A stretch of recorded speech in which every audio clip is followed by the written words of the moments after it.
What is up, folks? Welcome into the Eric Zane Show podcast and the live stream brought to you, first of all, by me and the Chili Cook-Off.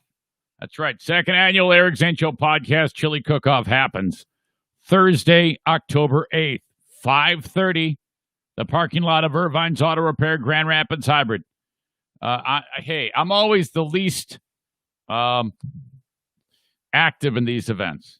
I'm just kind of like, along for the ride. If it weren't for like-minded, brilliant people like my friends at Irvine's Auto Repair, Grand Rapids Hybrid, and Henry Steffes, we're talking Megan specifically at Irvine's, and Henry Steffes saying, hey, let's do the old chili cook-off.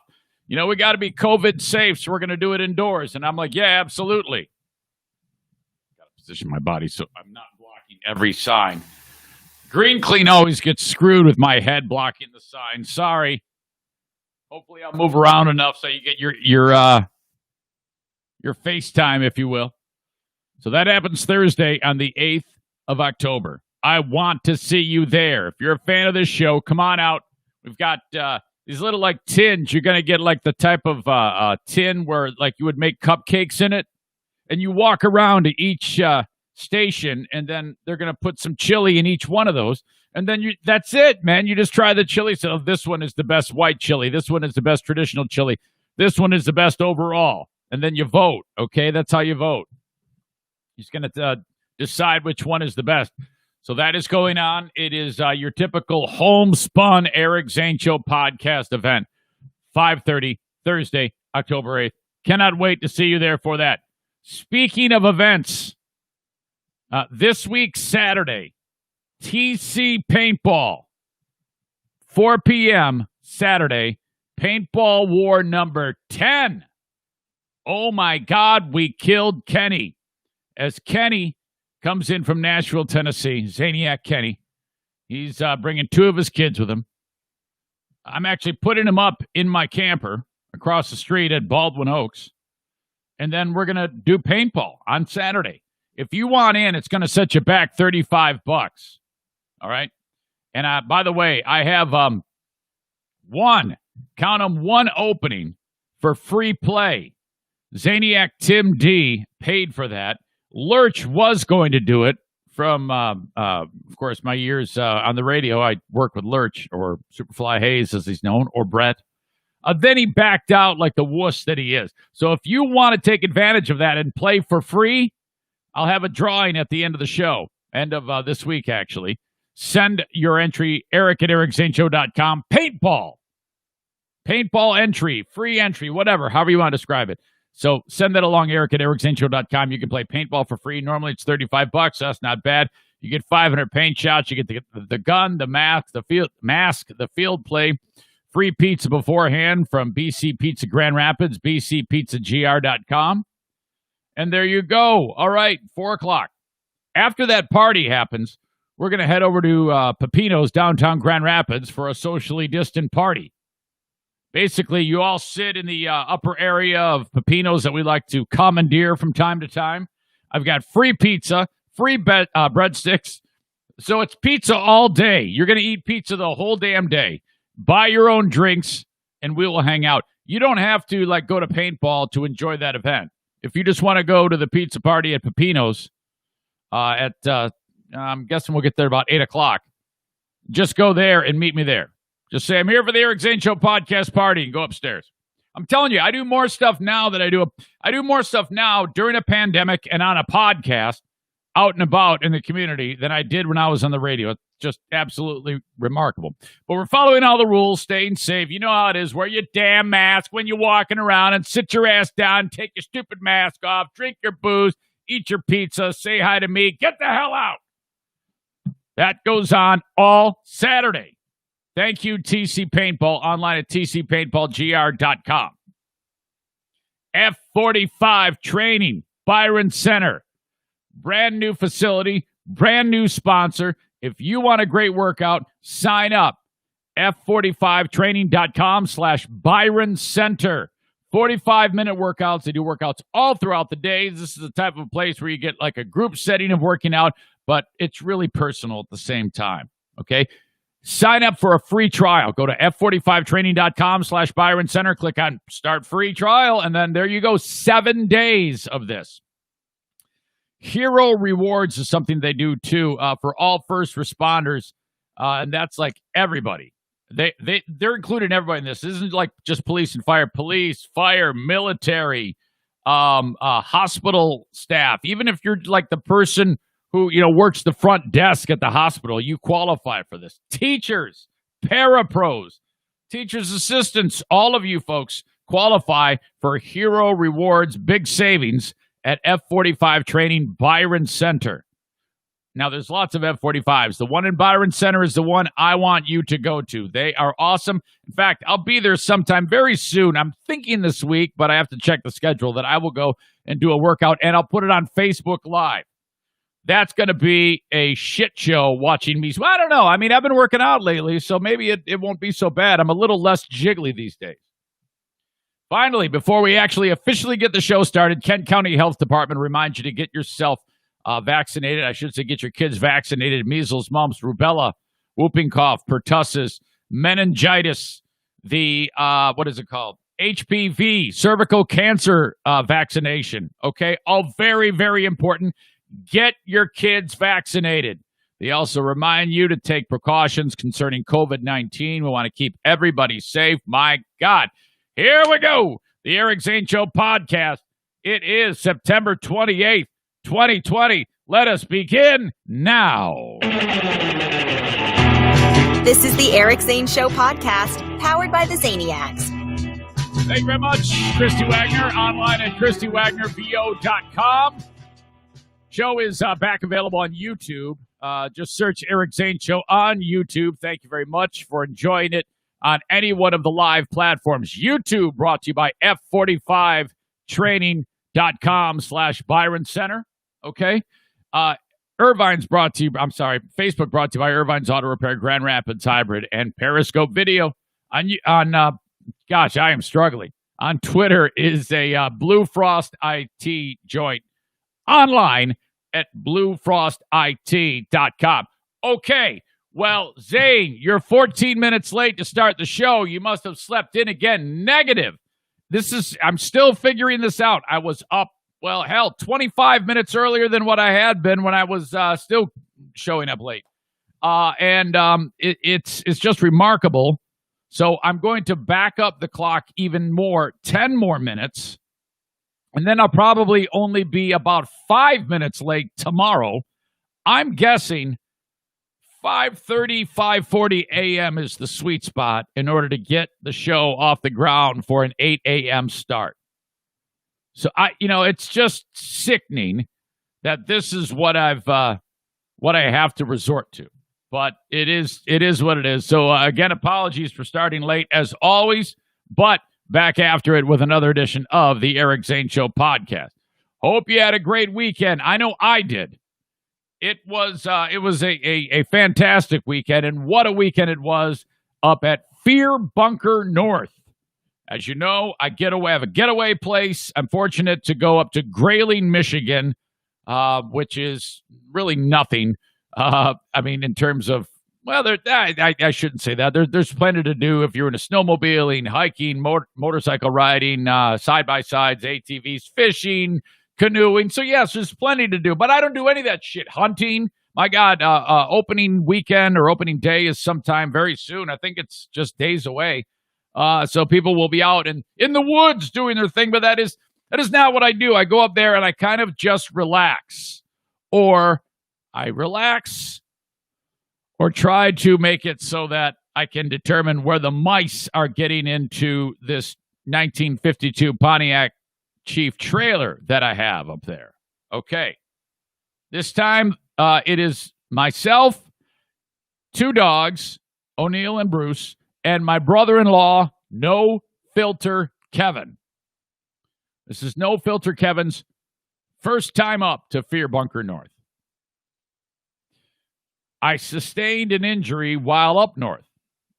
My left hand is swollen. You cannot really tell on the video. It still is swollen and causing me some discomfort. I will open up with the story about that. My podcast. See, when you combine glaze and podcast, you'll say podclast. Maybe that should be the name for the show. My podcast with Ben Glaze happens this week. We'll go live on Friday at 7 p.m. on Patreon.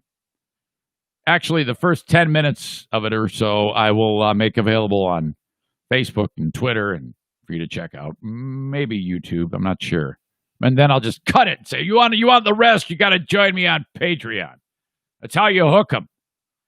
We will have a special guest doing the podcast with us. So we'll all be seated around this stupid table looking like it's a review session for employees at Walmart. Special guest and a special quest. Okay? I'll discuss that with you in a bit. It's debate week as Trump and Biden square off Tuesday night. But first, tonight is the night for the very first Eric Zane Show podcast, Red State, Blue State debate. And drama unfolding early in this one as one member of one of the debate teams starts to whine, I mean, like horrifically, seconds after receiving my email with some of my topics for the debate and the questions, because I sit here, I kind of think about things to discuss, to talk about, and I write questions. So I just did it that way. I mean, because, it's my show, my debate, and you're the ones debating, and I'm like the moderator. So, I don't think that Joe Biden calls up whoever the fuck is doing the debate on Fox News, Chris Wallace, and says, hey, you got to include a question about this. You got to do this. I seriously don't think it works that way. So there, I'll detail that with you and try to drum up a little bit of more interest for the big red state, blue state debate, which I expect. I kind of think it'll be a debacle, but maybe not. Speaking of politics, some dude who lives here in West Michigan has caused a ruckus. That's right, a ruckus over his campaign sign, and now people are going after his business. All right, that needs to be discussed. We've got an update on baseball announcer Thom Brennaman. Do you remember? You got to remember Thom Brennaman. Oh, boy. What a year for him. You may remember him from his gay slur incident into a hot mic that was broadcast to the world. Oh, God. I will get into that. I'll even play the old clip. I cringe when I play it, but I'll play his words and then that apology. Oh, my God. Which I think actually made it worse. I don't think there was any saving it, really. And did you hear about the kidnapping involving the attempted kidnapping, the incident involving NFL legend Joe Montana's grandchild? This is just a weird one, and how it unfolded is just, wow. All sorts of crazy in this one. I'll detail that. And, ladies and gentlemen, the Detroit Lions won a football game. I actually want to talk about that this very second, but I'm gonna wait and save it. I'm gonna savor that. Okay? Savor this. Just know that this is important to point out. It's been 13 months since they won a football game. 13 months! All right. But welcome. Thank you for joining me here on the Eric Zane Show podcast. If you don't know, I am a washed-up radio guy. Been on the radio for decades. Actually started my radio career in 1986, believe it or not, when I was 15 years old at my high school radio station. Took that Took my talents to Mount Pleasant, Michigan, discovered the radio program there. Didn't even know if I wanted to do this for a career, but deep down, something was clicking. And then off I went to a little radio station in Saginaw, Michigan called Z93 WKQZ. And that's where morning work began with the legendary Joe Volk, who became the captain. Aye, la lusty busty sewer. Oh, my God. I had some great years with Joe, and then off to bouncing around a little bit, and finally nestled my way into a little show called Free Beer and Hot Wings. Greg and Chris, we were competitors in Knoxville, Tennessee. When I fortunately landed on my feet, it was just after September 11th. September 11th happened, of course, on a Tuesday. That Friday, no, actually, right about then, we started to, maybe even before then, actually. It was somewhere in that time frame, but ended up landing at my feet with that show. And then we continued to progress as the show, and the show took off once we got here to Grand Rapids, Michigan.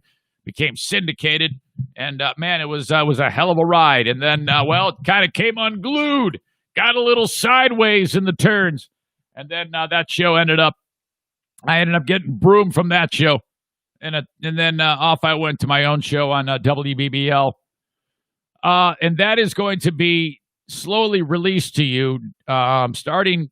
Well, in a matter of days, we're going to be releasing all of the shows on WBBL 2 a week until they're all used up. I imagine that'll take a little bit over 2 years to release all of that material, but that show will be released, all of them, on Patreon. So all of my time there, I'll be unloading the lost Zane recordings with all of the adventures on WBBL. I will make those available on Patreon. And then, the date, January 4th, 2019. Eric, sorry, we're changing format. Get out.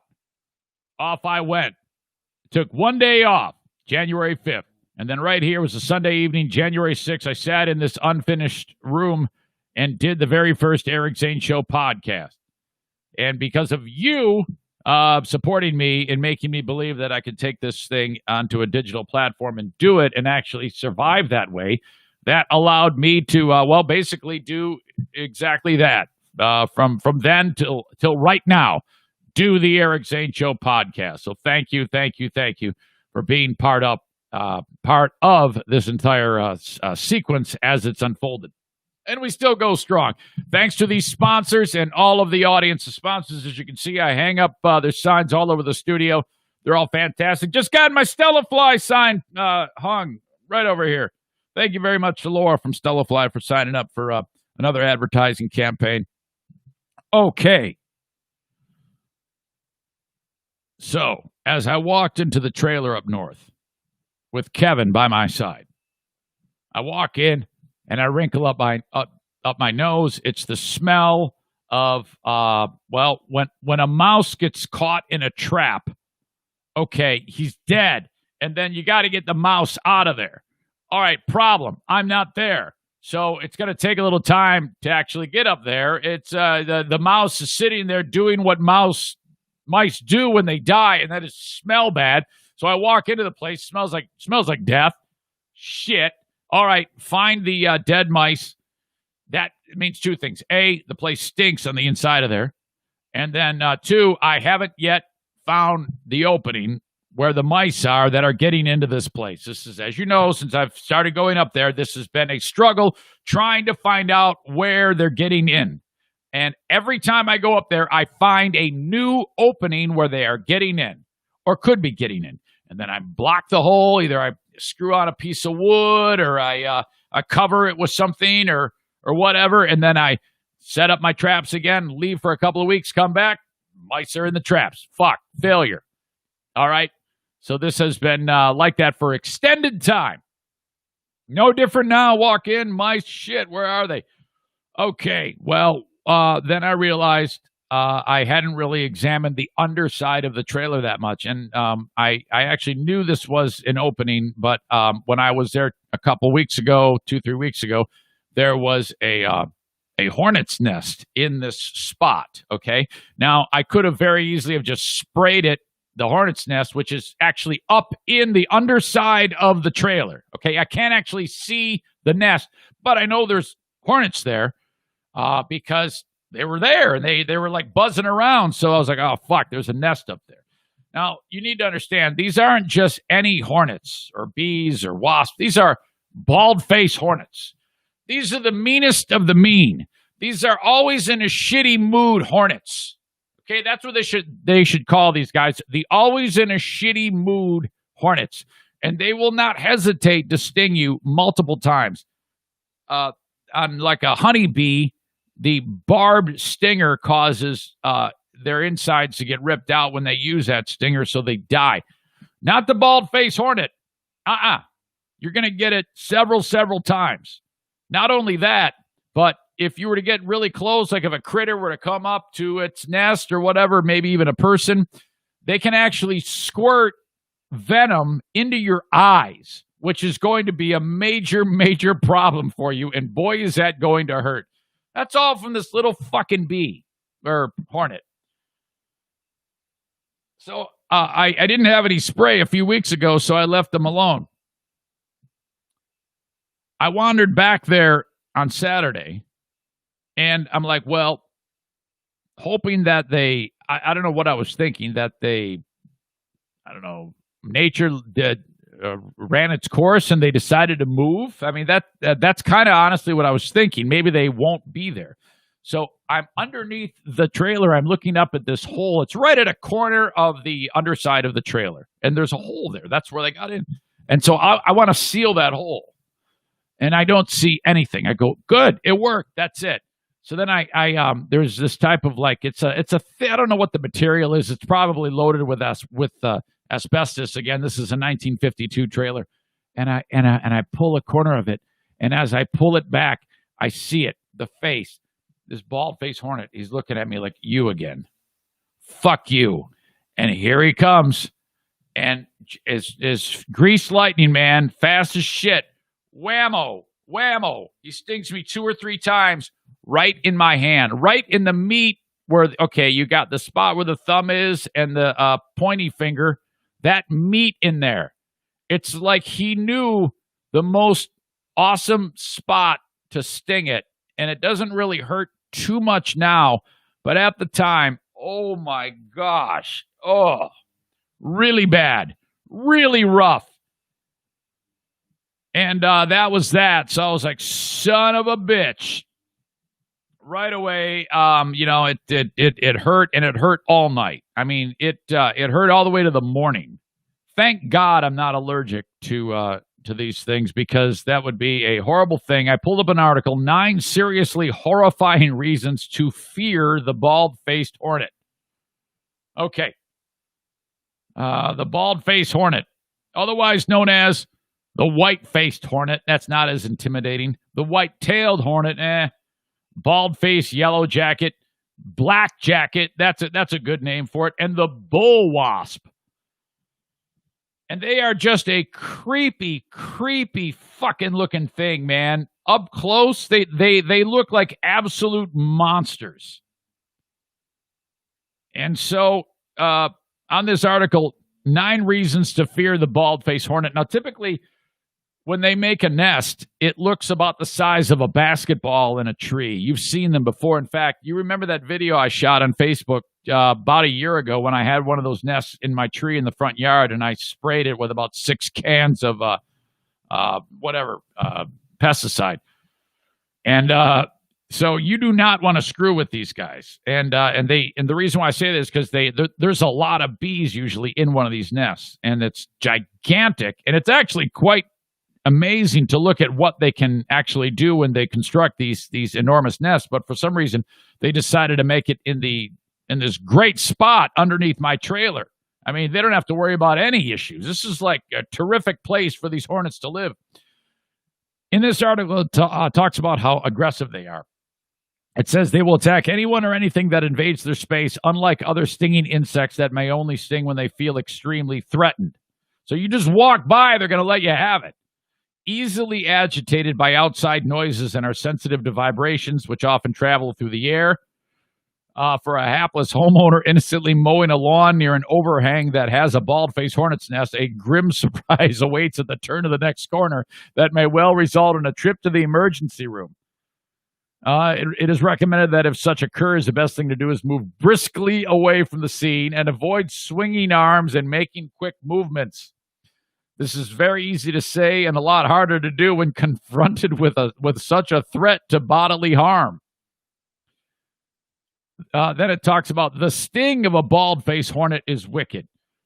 They write, the sting of a bald-faced hornet is truly painful, and in the case of some people can cause severe allergic reactions. Medical attention should be sought immediately if anyone who has been stung experiences difficulty breathing, swelling in the face, throat, or mouth, difficulty swallowing, anxiety, rapid pulse, or dizziness.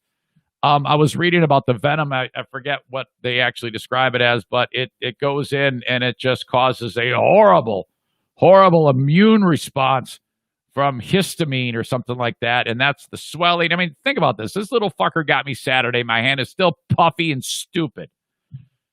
All right. When it talks about people being stung have allergic reactions, no, I didn't, but I will tell you this. It might have been because it hurt so bad, and it's kind of embarrassing because it's one hornet. I didn't get stung by multiple hornets. I got stung by one. I started to feel nauseous, and I don't know if that was because of it hurt so damn bad or there was something going on with the actual venom affecting me. I'm not sure. Listen to this. This article says they have a good memory. I'm like, what? What is that? Bald-faced hornets remember faces. What? And unfortunately, this article says there is no witness protection program to help disguise identity if a human inadvertently returns to the nest area or, from the hornet's perspective, the scene of the crime. Once an intruder is within their sights, they will wait with all the patience of a hired hitman for their target to make another visit. And truth be told, I didn't tell you this. When I first went under and looked, I saw him looking at me, and he didn't move. It wasn't until I came back that actually happened to me. I told you that I just looked and he stung me, but no, it was I saw him twice. I saw him, and then I got the hell out of there. And then I was like, well, all right, let me see if there's any more. And I put my face back under there, and whammo, here he comes. So that actually happened to me. They will wait with all the patience of a hired hitman for their target to make another visit. They have been known to fly past other people in order to sting the invader to their nest. It says this has implications that go far beyond pain in emergency rooms, as insects are not usually thought to have that kind of social intelligence. This adds a new and horrifying dimension to their capabilities to harm humans. According to Reuven Dukas, an evolutionary biologist who studies insect learning at McMaster University in Ontario, Canada, this quality shows how we used to underestimate insect learning and cognition. The biased view that you need a giant brain to be smart is not fully correct. Animals with small brains can do much more than we used to attribute to them. Whew. They prefer live prey. They love to eat bees, so that's not great. The Japanese eat them? Well, of course they do. So that's it. All right. So, at this point, I'm stomping around in pain. Then I realize, I go, now that I think about it, I think I might have something that might be able to do the trick on this nest. And it's a can of pesticide that's unopened. And it's not like that kind that you squirt from 10 feet away like I used on the bald-faced hornet's nest in my front yard. But I was reading the can, and it's a flying insect fogger / killer. So if you got a lot of mosquitoes, bees, or bugs or whatever flying around, you spray the fogger, and then they stay away for a period of time, okay? It's like you're crop dusting your own personal property. And so it does kill these things, but it's a fogger. But I'm like, that might be exactly what I need because I can't actually see the nest.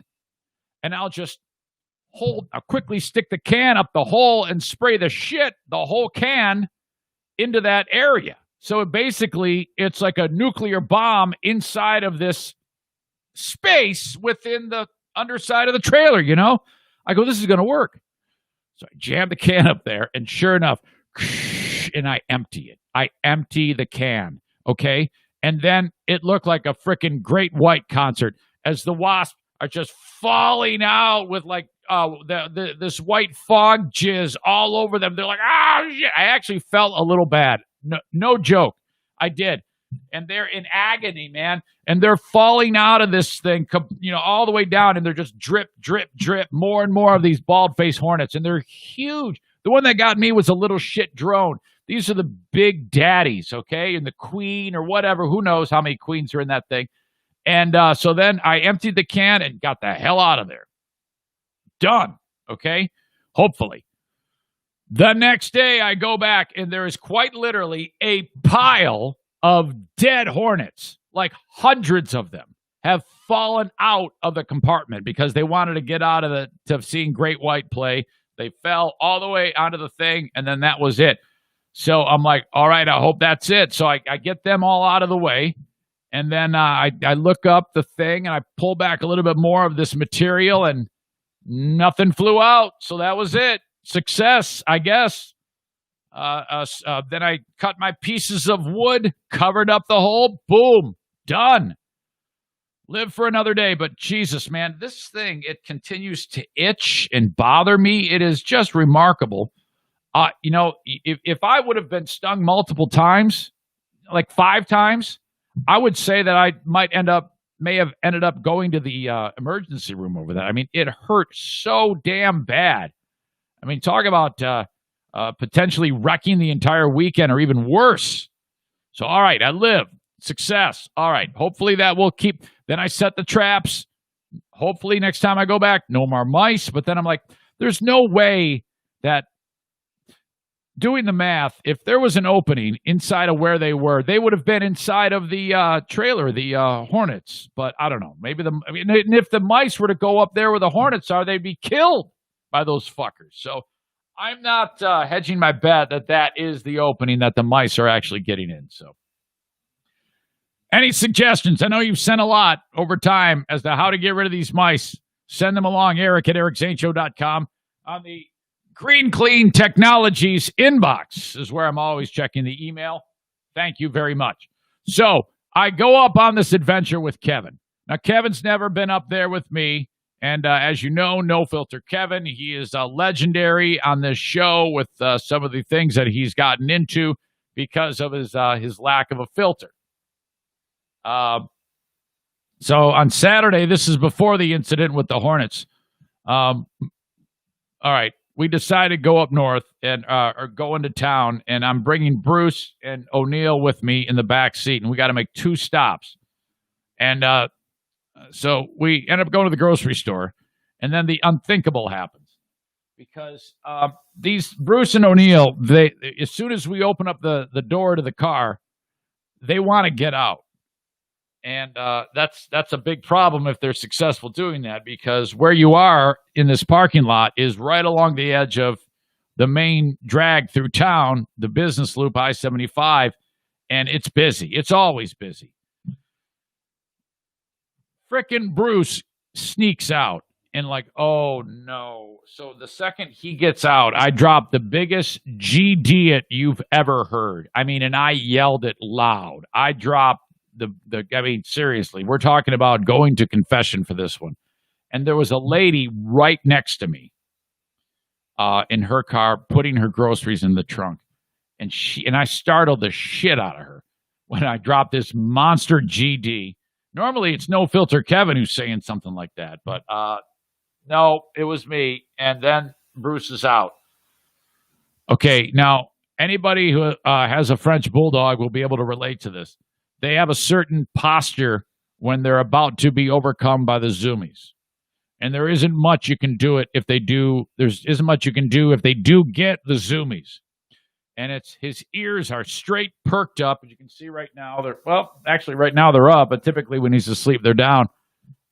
They're straight up, and he's got a posture like he wants to fight. And if you take a step towards him, he'll do that, like crouch down, and then he's going to go, and he's going to run crazy, and he's going to go run into the street and get killed, and that's going to be it. So I'm nervous as all hell. And Kevin, who doesn't move so well because of the neuropathy, he manages to get out, and then I don't know how we managed to do it, but we got him like he was on one side between two cars, and I was on the other side between two cars, and Bruce is in the middle. And the little bastard stayed put. Thank God. I was so scared that he was going to actually run off and get killed. My God. We go to the store. We drive. We make one more stop. And it happened again. Son of a bitch. It happened again. Same damn thing. This time I was in the parking lot of the guy who's supposed to be fixing my lawnmower. And he ends up going. Bruce ends up wandering into. This is like a shop where it's like a graveyard for all this old power equipment. They got the garage open. There's a couple of grease monkeys in there working on stuff with cigarettes hanging out of their mouth, and their shirts rolled up with a pack of cigarettes in the arm. And here comes Bruce. He wants to say hi to these rednecks. So then he looked like he was going to do the same thing, except run around the inside of this guy's small engine repair place. Ridiculous. And I'm like, sorry, because son of a bitch. I scream it out loud. I go in there, get Bruce, throw his ass back in the car. Man, scared the hell out of me. Okay, drop these two knuckleheads off, thank God. And then Kevin and I decide we are going to go to see the trees at Hartwick Pines. I've talked about this before. It's one of two in the Lower Peninsula, Lower Peninsula old growth forests. These trees are 400 and 500 years old. I don't want to go down the road again. I'm boring you about all that shit. It's not boring to me. I love it. But I want to show this off to Kevin, the fact that right there in the backyard of where we go camping, this old growth forest. And they got this logging museum. It's just really great. For a guy who's starting to get old as hell, this is perfect. I'm a fan of how it's made. So I'm all about this. Nature hike, and it's kind of like living a living episode of the History Channel. Again, I cannot believe that any parents think that kids like this shit, because we're walking around again, and there's people there with their kids, and the kids are bitching up a storm, and some are crying, and they're so bored. Parents, do not take your kids on these hikes. They hate it. They take 10 steps. They're tired. They're complaining. They're bitching. They're making it terrible for everyone because your kids are assholes. They all are. Oh, God. Don't take your kids here. Don't take your kids to museums. Take them to the places that you're supposed to take them. Disneyland, Disney World, whatever, and it's not going to be fun for you. It's not supposed to be fun for you, but don't bring your kids here. Come on. It's kind of like when I was pissed off at people who took their kids to the 9/11 Memorial and Museum. Here you got basically a tomb you're walking around. This crazy hollowed ground, and you got kids fucking climbing on the girders like it's a tot lot. Yeah, here's where people died. Yay! What the... Get your kids under control, you asshole. What the hell is wrong with you people? All right, so Kevin and I are getting around doing our thing. And Kevin, like I said, he's got neuropathy, which affects his mobility. But him and I had a long talk that we agreed that he needs to get on an exercise program. And he says he feels better when he walks. So we walked a lot together. This is my brother-in-law, Kevin, who's, if you don't know, a couple of issues along the way, epilepsy, and that has caused a few issues. Brain surgery also may have decreased the filter. The medicine may have decreased the filter, so he very easily gets enraged. You don't want to cross him, okay? When he gets enraged, shit's going to fly out of his mouth, and he's going to act out. In fact, true story that I've never told you about before. For a period of time, he lived here with my departed brother, David, here in Grand Rapids. And Kevy ended up getting fired because he was working at Spectrum Health, and he was one of the people who cleaned the rooms. This is like 10 years ago. This is before he got the neuropathy, but he still had the no filter thing going. And he was in line at the cafeteria, and the person in front of him getting food got the last of the tater tot casserole. So there was no more tater tot casserole. And Kevin said, I'll take the tater tot casserole. They go, last guy just took it all. So Kevin goes, and he gave him the finger right to the cook's face. And so the cook was like, what the fuck just happened? Well, that Kevin got shit canned over that deal. So that was rough. That gives you an idea of what's going on. So here we are walking along, doing our thing. And it's great because, like I said, he's getting the exercise. So, and I talked with him when we were up north, and I go, hey, you and I should walk every day. We should get a walk. That would help you. That would help your neuropathy while you live here with us. If you don't know, my wife's brother-in-law passed away, so David and Kevin live together. Kevin now lives with us, which is great. I love him. And so I was like, yeah, dude, we got to get you some exercise. It's going to help your neuropathy. It's going to help your health. Okay. So he agrees to that. So all day, Saturday, I'm out in the woods getting wood for the campfire. He would go with me. So he walked probably like 1.5 miles, 2 miles, which is incredible. We're doing our thing, and at Hartwick Pines, looking at the trees, and he has a sweatshirt on. And while we're walking around, it becomes apparent that it's getting warm. So we sit down, and again, he always swears like unnecessarily, not for, I don't know, just like for like weird reasons. He would swear, like when I was up north one time, and I brought O'Neill with me, and then I brought him home. And Kevin walked up to him and said, "I missed you, you son of a bitch." And it was just really weird how he said it. And so we're sitting there, and there's people everywhere. And Kevin says, "I know what I'm going to do." Or, "I know what's going to happen now." I go, "What's that?" He goes, "This son of a bitch is coming off." And he rips off his sweatshirt. So I just laugh. And then he drapes it over his shoulder. So then as he's walking for the rest of the time, it kept falling off.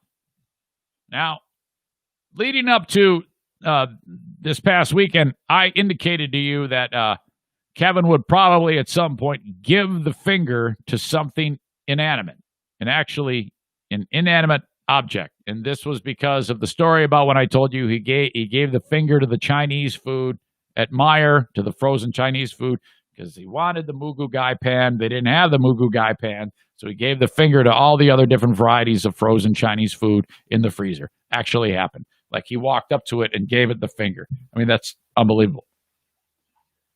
The sweatshirt keeps falling off.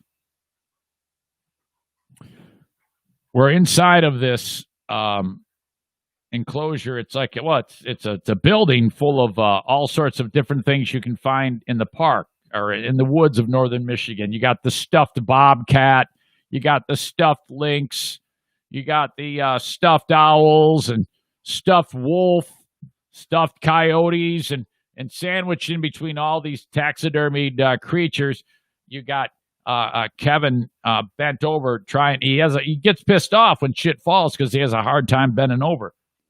And I heard it, and then I turned around. Now there's people everywhere, and I look over my shoulder because I, for some reason, have a paranoid feeling that he's going to be like there, and I hear, "Fuck you." I turn around, and he's aiming the middle finger at the ground because the sweatshirt's laying on the ground.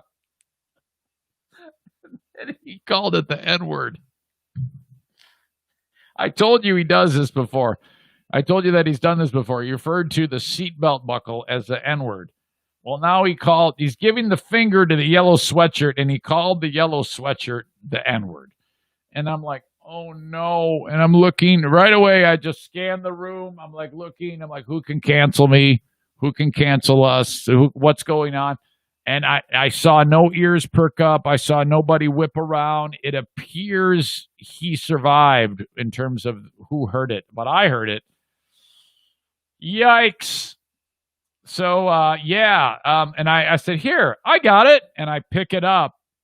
And then I carried it. It's like, I don't want to, I don't want anybody else hearing any more out of you. We need to go home right now. Oh, boy. So that's basically, in a nutshell, let's see. Bruce almost getting killed, a hornet attack, giving the finger to the sweatshirt. Oh, one more thing. When we were driving into the park to go see the trees, now I just thought it was free, okay, because I've done it before, but it was during the height of the pandemic, so they just let everybody in. There wasn't even anybody waiting at the guard. And this is a really, really pristine state park. Hartwick Pines is like one of the top ones in the entire state. So there's a guard there, and not a guard, she's a worker. And so, you roll down the window, and she goes, yeah, are you visiting? Are you one day? I go, yeah, we're just going to go see the old growth forest. She goes, okay, $17. I go, yeah. I thought it was no charge to just go see. She goes, no. You need the park pass. I go, yeah, okay. And she goes, that's good for a year. It's $17. It's good for a year, or $12 if you go to the Secretary of State. Like, she's going to save me some money. Now I'm like, okay. So then I'm like, well, do I really want to see these trees again? Yeah, I do. I think it's worth it, and it's good for a whole year. So I go, all right, so I can get that right now. I can just give you a card, or is it cash? She goes, no. $17. You can pay with that, or $12 at the Secretary of State. And she says it again, and I'm like, yeah, I know, but I'm not going to go to the Secretary of State right now because there's none open or near. So, and I'm here, so take the 17. I go, I'll just buy it. She realizes she looks like a dumbass. $17 gives me my sticker. Off I go. So that was it, man. It was a good time there. I recommend you seeing that. Don't bring your stinking kids, okay? This is where, like, young couples need to go. They need to go see the trees, maybe go off the trail. You're not supposed to go off the trail. Find a good place to pork. Say that you porked amongst the old growth forest, and that's it. All right, the open of the Eric Zane Show podcast. We've got sponsors galore. I have all of my people who have sent in, what do you call it? I don't want to say requests or stories about why they need a new furnace installed from A&E Heating and Cooling. We are reading them right now, and I will let you know in a matter of days who the recipient will be of the brand new high-efficiency furnace from Joe Martinez at A&E Heating and Cooling. But while you're at it, $79 gets you a serviced furnace system, cleaning, all the service you need to make sure it runs appropriately as we approach the winter months. Don't be the guy or the girl who just flips it on at the start of the season. That thing needs to be looked at. It's been sitting for half a year. You don't want to do that. There's a lot that can go wrong when it's just sitting there. It needs this once a year. $79. A&E Heating and Cooling. Call Joe Martinez to schedule. Do not overlook this. Trust me on this one. 616-516-8579 for A&E Heating and Cooling. They're online at aeheatingcooling.net. How about Terrytown RV? This amazing place is open, of course, with their gigantic facility on Division between 68th and 76th Street. And then online at terrytownrv.com. Go pick one out, check it out, then go take a look at it. Or just go and visit them. Please mention my name when you go see my pals over at Terrytown RV. With pretty much everything you could possibly ever want. Well, I guarantee you everything you could ever want. Big budget, little budget. My favorite thing is when you've got young family, okay, who decides that they want to go and get some camping done. Now, again, if you do go camping and you go to Hartwick Pines, they got like a playland there for the kids. So the husband watched the kids while the wife and the girlfriends go wander around throughout the park, okay? I love it when young families decide that they want to take the plunge and get a entry-level travel trailer, okay, or maybe even a folding camper. Because what that means is the adventures are beginning on the weekend for that family. If you're a family who has young kids and you find yourself every weekend just kind of looking at each other and staring at the walls, well, you're missing out on some great opportunities for hijinks, because the moments that happen when you're together out in the wilderness doing fun things like that, and you can always just go back into your camper and have the amenities of home, it's like a rolling hotel room, are absolutely the best, okay? They will cancel out any other adventure you do at a high-end vacation. I'm telling you, because you're doing this so much, your kids will remember all the fun times you had. Take up fishing, hunting maybe, whatever it is, do it with your kids. And you must start at Terrytown RV. We have a Great Lakes get-together at Great Lakes Winery, Brewery, Distillery coming up on Friday, October 23rd at 7 p.m. Okay? Ben and I will podcast on Friday the 23rd, and then we'll head over to Great Lakes again. Hopefully Ben will join me. I hope he does. I want to see you there. We got a heck of a long time to draw up some hype for this one, so I want to see all the usual suspects and then some new faces too. On Friday, October 23rd at Great Lakes Winery, Brewery, Distillery in Holland, Michigan. They are just west of US 31 on Lakewood Boulevard, across the street from the luxurious Windmill Estates Mobile Home Park. Okay? That is the 23rd of October at Great Lakes Winery, Brewery, Distillery. And if you're in the neighborhood, drop by and pick up a bottle of wine, or maybe a growler. Is that what they call it? The big-ass bottle looks like, old school jug. You fill it full of beer. Or maybe a bottle of distilled grappa. What the hell is that? Look it up yourself. It's what, like, Italian people drink. Okay? Puts hair on your wiener. Get some grappa at Great Lakes Winery, Brewery, Distillery. Okay. We are getting set for tonight's debate, the first ever Eric Zane Show podcast, Red State, Blue State debate. It happens at 6 p.m. on Facebook, on Twitter, on YouTube, live. And then I'll take the audio and publish it like I would this podcast or any other podcast. I sent along about 5 questions or topics to the crew. I'm going to write some more. I will say that the crybaby, who I'll reveal in a second, who reached out to me complaining viciously about the quality of what I wrote, did actually send some nice little hints about things that I should cover, because I do want to appear like I am not one-sided. Okay, I want to play devil's advocate. But first, who's involved in this? The Red State, represented by Jason, Red State Dirk, and Patriot Nick. The Blue State being represented by Bleeding Heart Brian, Blue State Rob, Rainbow Flag Jeremy, and Stella Fly Laura. All right. So here we go. And I read on Friday's podcast some of the questions I had for you. Now, I didn't think that they were like one-sided or anything at all. But about 1 minute after Bleeding Heart Brian saw the questions, he sent me a whiny text message, of course. Could your questions be any more right-leaning? All softballs for the red team. I don't think they are. Hold on a second here. Now I actually want to see what I wrote. Let's see.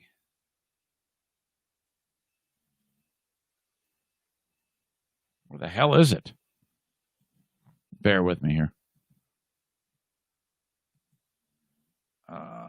Red State, Blue State debate. Where is it? There it is.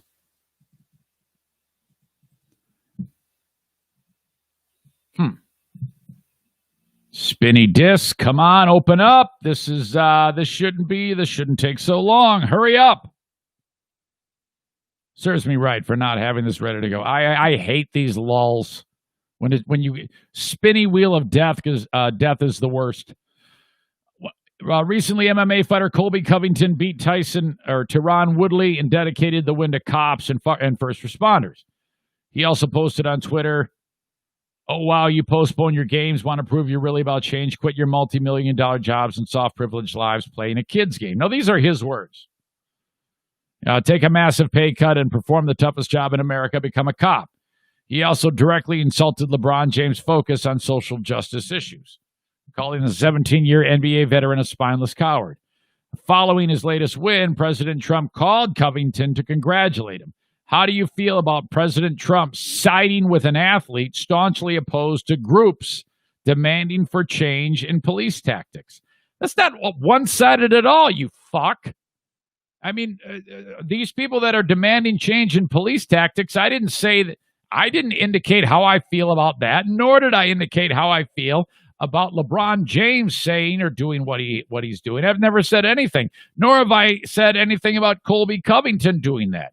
I haven't said a word about that at all. Those are the facts.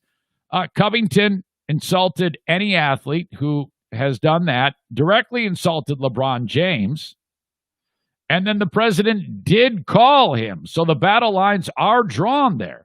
How do you feel about President Trump siding with someone so staunchly opposed to groups demanding for change in police tactics? That is not a one-sided question, you moron. Then the one about data collected and analyzed by NASA indicates that global cooling, not global warming, occurred at an alarming rate from February 2016 to 2018. That is a fact that cannot be disputed. That is NASA's data. However, it was never reported. So the point of that is, how do you explain that this, and what effect, if any, does slanted reporting affect our country? And that could go for both sides. So, I mean, just because I used an example that doesn't, build your narrative doesn't mean it's a one-sided question. That's a great example, I think, of how the media can shape how people feel. The passing of Ruth Bader Ginsburg near the end of a presidential term has sparked much debate about what to do with naming the replacement. According to the Constitution, it's well within the president's right to nominate a judge under the laws of the document. However, many are suggesting the president uphold the words of GOP lawmakers from 4 years ago and wait until after the election to nominate a replacement. What do you think? And that's true. The GOP absolutely said, hey, we got to wait. It's an election year. We got to wait. And then 4 years later, it's do as I, how do you say? Do as I say, not as I do, or do as I do, not as I say. I have no idea. Yeah, it's do as I do. Who knows? I don't even know what it is. But the fact of the matter is they did say that, and now they're doing the opposite. So that isn't like a red state-leaning question, you fuck. Joe Biden's ad campaign has depicted that President Trump is to blame for more than 200,000 U.S. deaths. How do you feel Donald Trump has handled the COVID-19 pandemic? That's a softball for you, blue state, bleeding out Brian. You simply just talk about the shitty job he's done. There's nothing wrong with that question. That's a great one. Joe Biden has said that if he's elected and another spike occurs in the pandemic, that he wouldn't hesitate to shut down the economy and lock down the nation. He said that. That's his words. Is this the right approach for America? What do you think? I'm asking you your opinion. That's all this boils down to. That's what all of these questions are. And you just state your piece. The other side says theirs, and then you get 30 seconds to respond to what they said. Done and done. But no. Brian writes, could the questions be any more right-leaning? All softballs for the red team. I wrote, well, I'm not quite done writing all the questions, princess. Be more of a bitch. And I will write some more, and I will get them off to you. You'll have a little bit of time to review them, but not a ton. I wrote, thanks for giving me something to rip on you about. This is going to be the easiest ass kicking ever for me.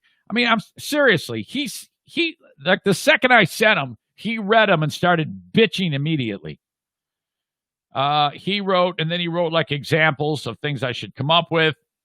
He says, I'm adjusting my sleep schedule for this debacle, just so you know. And I wrote, maybe you should sit this one out. This debate might be too much for your little heart. What about health care? And all right. how about you worry about the blue state and I'll worry about moderator? Also, how about you worry about fucking off and me telling you to fuck off? And he talks about the environment. And I go, that's actually not bad. That is a topic that I must touch on, and I'm glad you brought it up. So I will actually write a question about that, but still, fuck off. Then he sends me the Ray Liotta laughing emoji, which is always spectacular. So there we go. The stage is set tonight. I have had no one else really whine. Bleeding Heart Brian is the only one, that little princess who whined about it. Red State Dirk didn't quite get it. I was a little confused at how he fucked this up, but I sent him a very easy to follow email that said, here's how we'll do it. Basically, after a coin toss, I will read the first one and I'll say, Red State Dirk, you guys won the toss. I'll go to you. 1 minute about this. He does 1 minute, and then the Blue State response is 1 minute, and then a 30-second rebuttal by Dirk. That's it. And I wrote it all down. Dirk, oh my God, shit. He was just as bad. He was as annoying as how are you planning this? Are each of us going to address? No, first of all, he wrote, hey, bud, when are the questions going to get here? It'd be nice to review them before Sunday night. And I had already sent them. I sent them 20 minutes ago, bitch. And then Dirk writes, how are you planning this? Are each of us going to address each question, or will we be taking it by giving one person from each team the opportunity? And he's blah, blah, blah. I was like, no, fuckhead. I told you how it's going to work. I sent you an email about how it's all going on. Patriot Nick sends me a text. Hold on a second. Hey, Siri. Wait a minute. What the fuck is going on here? Call fuckface Nick. Hey, Siri. Call fuckface Nick. Calling fuckface Nick. Gets me every time. It's going to be loud, as always. Hello. Hey, buddy. Hey, what's going on? Hey, Bleeding Heart Brian is already fucking everything up with crying already. Oh, that's not a surprise. He'll be crying at the end of the debate as well. Yeah, okay, so, I mean, he right away, he's accusing me of bias on the questions. I didn't think anything like that. I thought it was all good. Jesus, Nick, I'm not going to be able to call you anymore, buddy. I'm so sorry. No. Yeah, I just sent the wheel chuck down. Hold on. Oh, my God. Rest in peace to my ears. Holy shit, was that bad? Yeah, it's better, but I'm deaf now. I feel like fucking Tommy. Holy shit. All right. So as we lead up to this debate, it should surprise no one then that Bleeding Heart Brian starts complaining 1 second after he gets the questions. And he was the only one to complain. Oh, no. It was anticipated the minute you said we were having a debate and Bleeding Heart Brian would be in it. How do you think this, I mean, when you saw the questions, does that, do you think it gives you a point of reference? Do you think you'd be able to handle all of those things? What have you been doing to actually prepare for the debate? Just kind of looking over the questions, figuring out my talking points, and going from there. Do you go ahead and actually look up stats to back up what you're going to say? A lot of people who are in debates actually have stats. Oh, yeah. No. I tend to. I haven't yet, but I'm going to at some point today. What do you think is the biggest threat on the blue state side that you know of? I don't think any of them are really threats. I mean, it's going to be all emotion from the blue side, honestly. So emotion's not a threat. Fact is usually a threat. All right. Well, really good. I appreciate you doing this. I'm looking forward to hearing from you. I'm going to call a member of the Blue State team right now because if I don't, it's going to be it's going to be a nightmare. They're going to say, "You sick son of a bitch! What are you doing siding with them?" And it's going to be just crazy. So I have to give them an opportunity. All righty, buddy. Okay, thanks. I'll talk to you later. All right, no problem. There you go. That is Patriot Nick.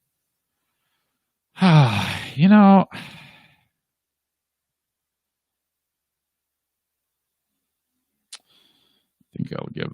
I've never had Stella Fly Laura on the show, so this will be a first. I got to be nice to her because she pays me.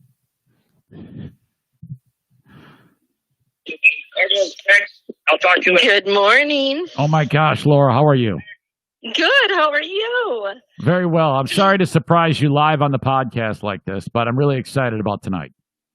Oh, I am too. I'm watching, so I saw your phone ring, so I have to turn this off so I'm not getting distracted. No, it's okay. It's okay. It sounds fine. Okay, good. So what's happening? Well, first of all, thank you again for being part of the podcast. I hope you like your sign. I love my sign. So that's good placement too. Very good placement. So that is really, really cool, and I'm so glad that you were there. But with this red state, blue state debate, what did you think of what I sent? Because one of your teammates, Bleeding Heart Brian, says they're slanted and wrong, and it's terrible. How do you feel about that?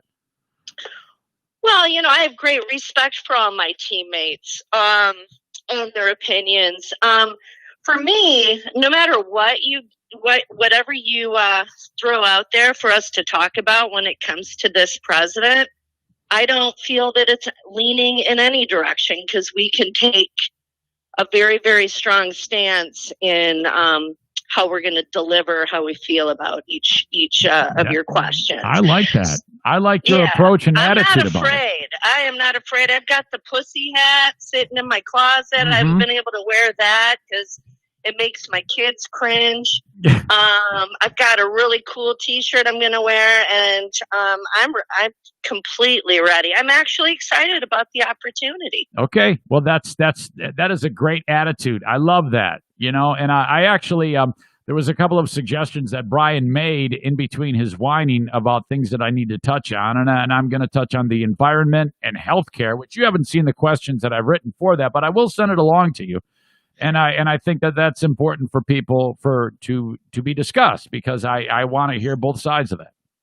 And the other thing is I'm well aware, as actually an independent voter that is going to vote for Biden this time, but I generally go, as we can do in this podcast, both ways, as we can make jokes about. Sure. But this particular year is really easy to debate and argue, and I'm pretty passionate about it. And every single day, by the time that we actually have our debate, I'm sure there'll be 16 more things that we can attack Trump on. We are, I feel, probably at a little bit of a disadvantage considering the demographic of the audience. But you know what? I appreciate the opportunity to in an unemotional way, explain to those why, we feel, or I do at least, feel the way that I do. So I think you're going to do awesome. Seriously. I think you are, first of all, making a great showing for yourself just talking right now. So I think people can really look forward to that. And I can't wait to hear you. I think it's going to be excellent. Great. And if you set up a Facebook event on it, I'll share it on Stellafly, and you might really get a big increase on that audience, too. Oh, that's nice. That's nice. Okay, good. I might ruin my brand forever. Yeah. But anyway, oh, boy. Who cares, careful right? Careful what you wish for. Yeah, cool. Well, I look forward to it. Okay, miss. Thank you so much. All right. See you guys. All right. Talk to you. There you Bye. go. That is Stella Fly Laura. And off we go. See how that works, Brian? Seriously. She didn't care. She's an ass kicker. And here you are crying. All these tears. And she's like, I don't care what you give me. I'm going to crush it. Yeah, whatever. 1 minute after he gets the email, I'm getting, This is how it's going to be. Blue Staters are going to be talking. Stella Fly Laura, she's going to hit it out of the park. Rainbow Flag Jeremy, he's going to crush it. He's going to be great. Blue State Rob is going to talk way too long, but still he's going to make some great points. Then it's Brian's turn.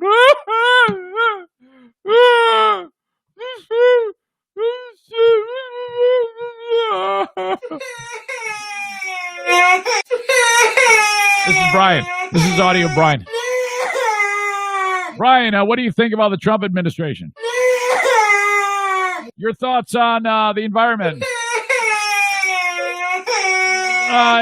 Brian, let's talk healthcare. Greenhouse gases. Black Lives Matter. Equal rights. Social Security.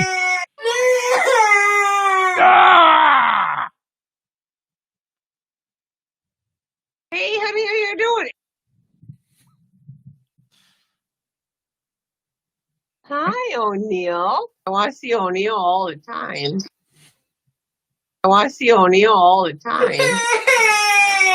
Ain't no laws when you're drinking. Laws. Hey, honey, how you doing? If you missed the Patreon last week, you don't know what the fuck that is, but that's Zaniac Stevie and her drunk talk. This one's my favorite. How she kind of like, I don't know what happens at the end of this sentence. Oh, I see O'Neill all the time. I want to see O'Neill all the time. I want to see O'Neill all the time. I want to see O'Neill all the time. Legendary. That's right up there with Patriot Nick's drunk speech. And let's go. Ain't no laws when you're drinking. Laws. Ugh. Hi, handsome boy. When can I meet February? Oh, God, was she shit-faced. February. Guy and boy makes boy. February. Hey, honey, how you doing? All right. Tonight at 6 o'clock, the first ever Red State, Blue State debate. Facebook, Twitter, YouTube, audio posted afterwards. There you go. Something else to look forward to, the Eric and Ben podcast. Our debut on Patreon happens Friday at 7 p.m. We'll put the first handful of minutes on Facebook and Twitter, maybe YouTube. I'm not sure about that. And then we'll cut that feed, and it will continue on Patreon. The whole thing is on Patreon, beginning to end on Patreon. Patreon Live. And then post it afterwards. So if you want to get in on it, you have to sign up. Patreon.com/Eric Zane. Special guest joining us. It all started because I heard from Zaniac Mike Pellerito that he thought it would be a good idea for us to bring something back that would be really fun and really painful. And I agree with him. He saw on display at some store that he was shopping at the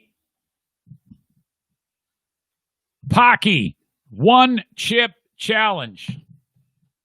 And he bought 3 Pocky one-chip challenges made with the Carolina Reaper pepper. Now, you remember this from a couple years ago? So damn hot. I think we wanted to eventually do it, but we never, ever did. We did do the Death Nut Challenge. That was rough on Ben. Pellerito said, you guys should both do it. So he bought 3. And then I said, well, if I have 3, all right. And it might have been Pellerito suggested also that we get Brett Hayes, Superfly Hayes, Lurch in on it. So I reached out to both those dudes. I go, Lurch, it's going to be your debut on the podcast. You want to do it on Friday? He goes, well, I work till 6. I go, well, then we'll do it at 7. And we're going to do the Pocky one-chip challenge. Okay, now you might think, well, hell, Ben did the Death Nut. Definitely not the Beth Nut. The Death Nut Challenge. This will be no problem. Pellerito sent along gloves, too. And, this is going to be awful. This is going to be really, really bad. The back, let me get my glasses. The back of the box here. Do not eat if you are sensitive to spicy foods, allergic to peppers, nightshades, or capsaicin, or are pregnant or have any medical conditions. Keep out of reach of children. After touching the chip, wash your hands with soap and do not touch your eyes or other sensitive areas. Seek medical experience should you experience difficulty breathing, fainting, or extended nausea. All right. So we are going to do the Pocky one-chip challenge on Friday's show for Patreon. Sign up. Patreon.com/Eric Zane. I don't give a shit if you sign up for 1 month. All right, sign it up for 1 month and get the 4 shows, however many shows we'll be doing in October. And then if it sucks shit, we'll just cancel it after 1 month. Just try it, okay? If we're going to try the Pocky Chip, you try the podcast on Patreon. Okay? And in addition to getting the podcast with Ben, don't forget, I am releasing 2 episodes a week from the Lost Zane recordings on WBBL, starting with my first 6 shows with Fuckface Kyle. Okay? And then I'll be doing that. And then all of the shows with Julius, all the shows with Ben. You'll hear all the Tyler Doan escapades and all the other nonsense. It's going to be great. All on Patreon. This is Catfish Cooley trying the chip. Now, Catfish Cooley is a big, burly hillbilly. Well, howdy, world. How the hell y'all doing, Mr. Catfish Cooley? We're about to do the Pocky One Chip Challenge here, made out of the famous Carolina Reapers. And we seen how that went one time whenever I ate the whole Carolina Reapers. It was pretty bad shit. I've heard these are pretty hot as well, but we're going to check them out. Here they are in their little coffin boxes. 2 separate chips.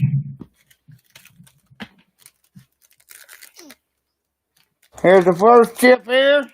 Here's the first chip is. My God, it's the powder on that thing. Other chip here.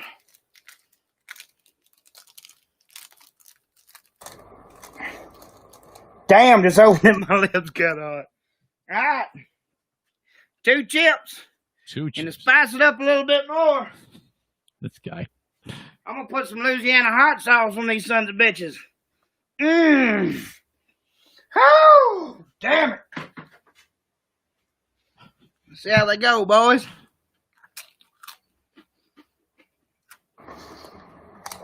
This guy eats hot shit all the time.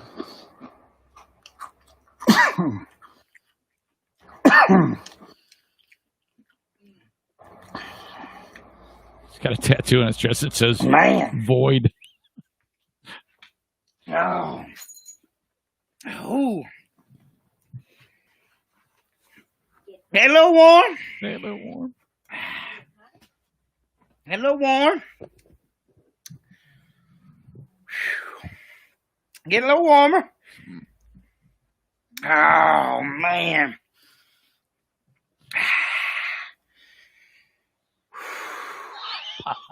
Man. Oh, let's read on these fuckers.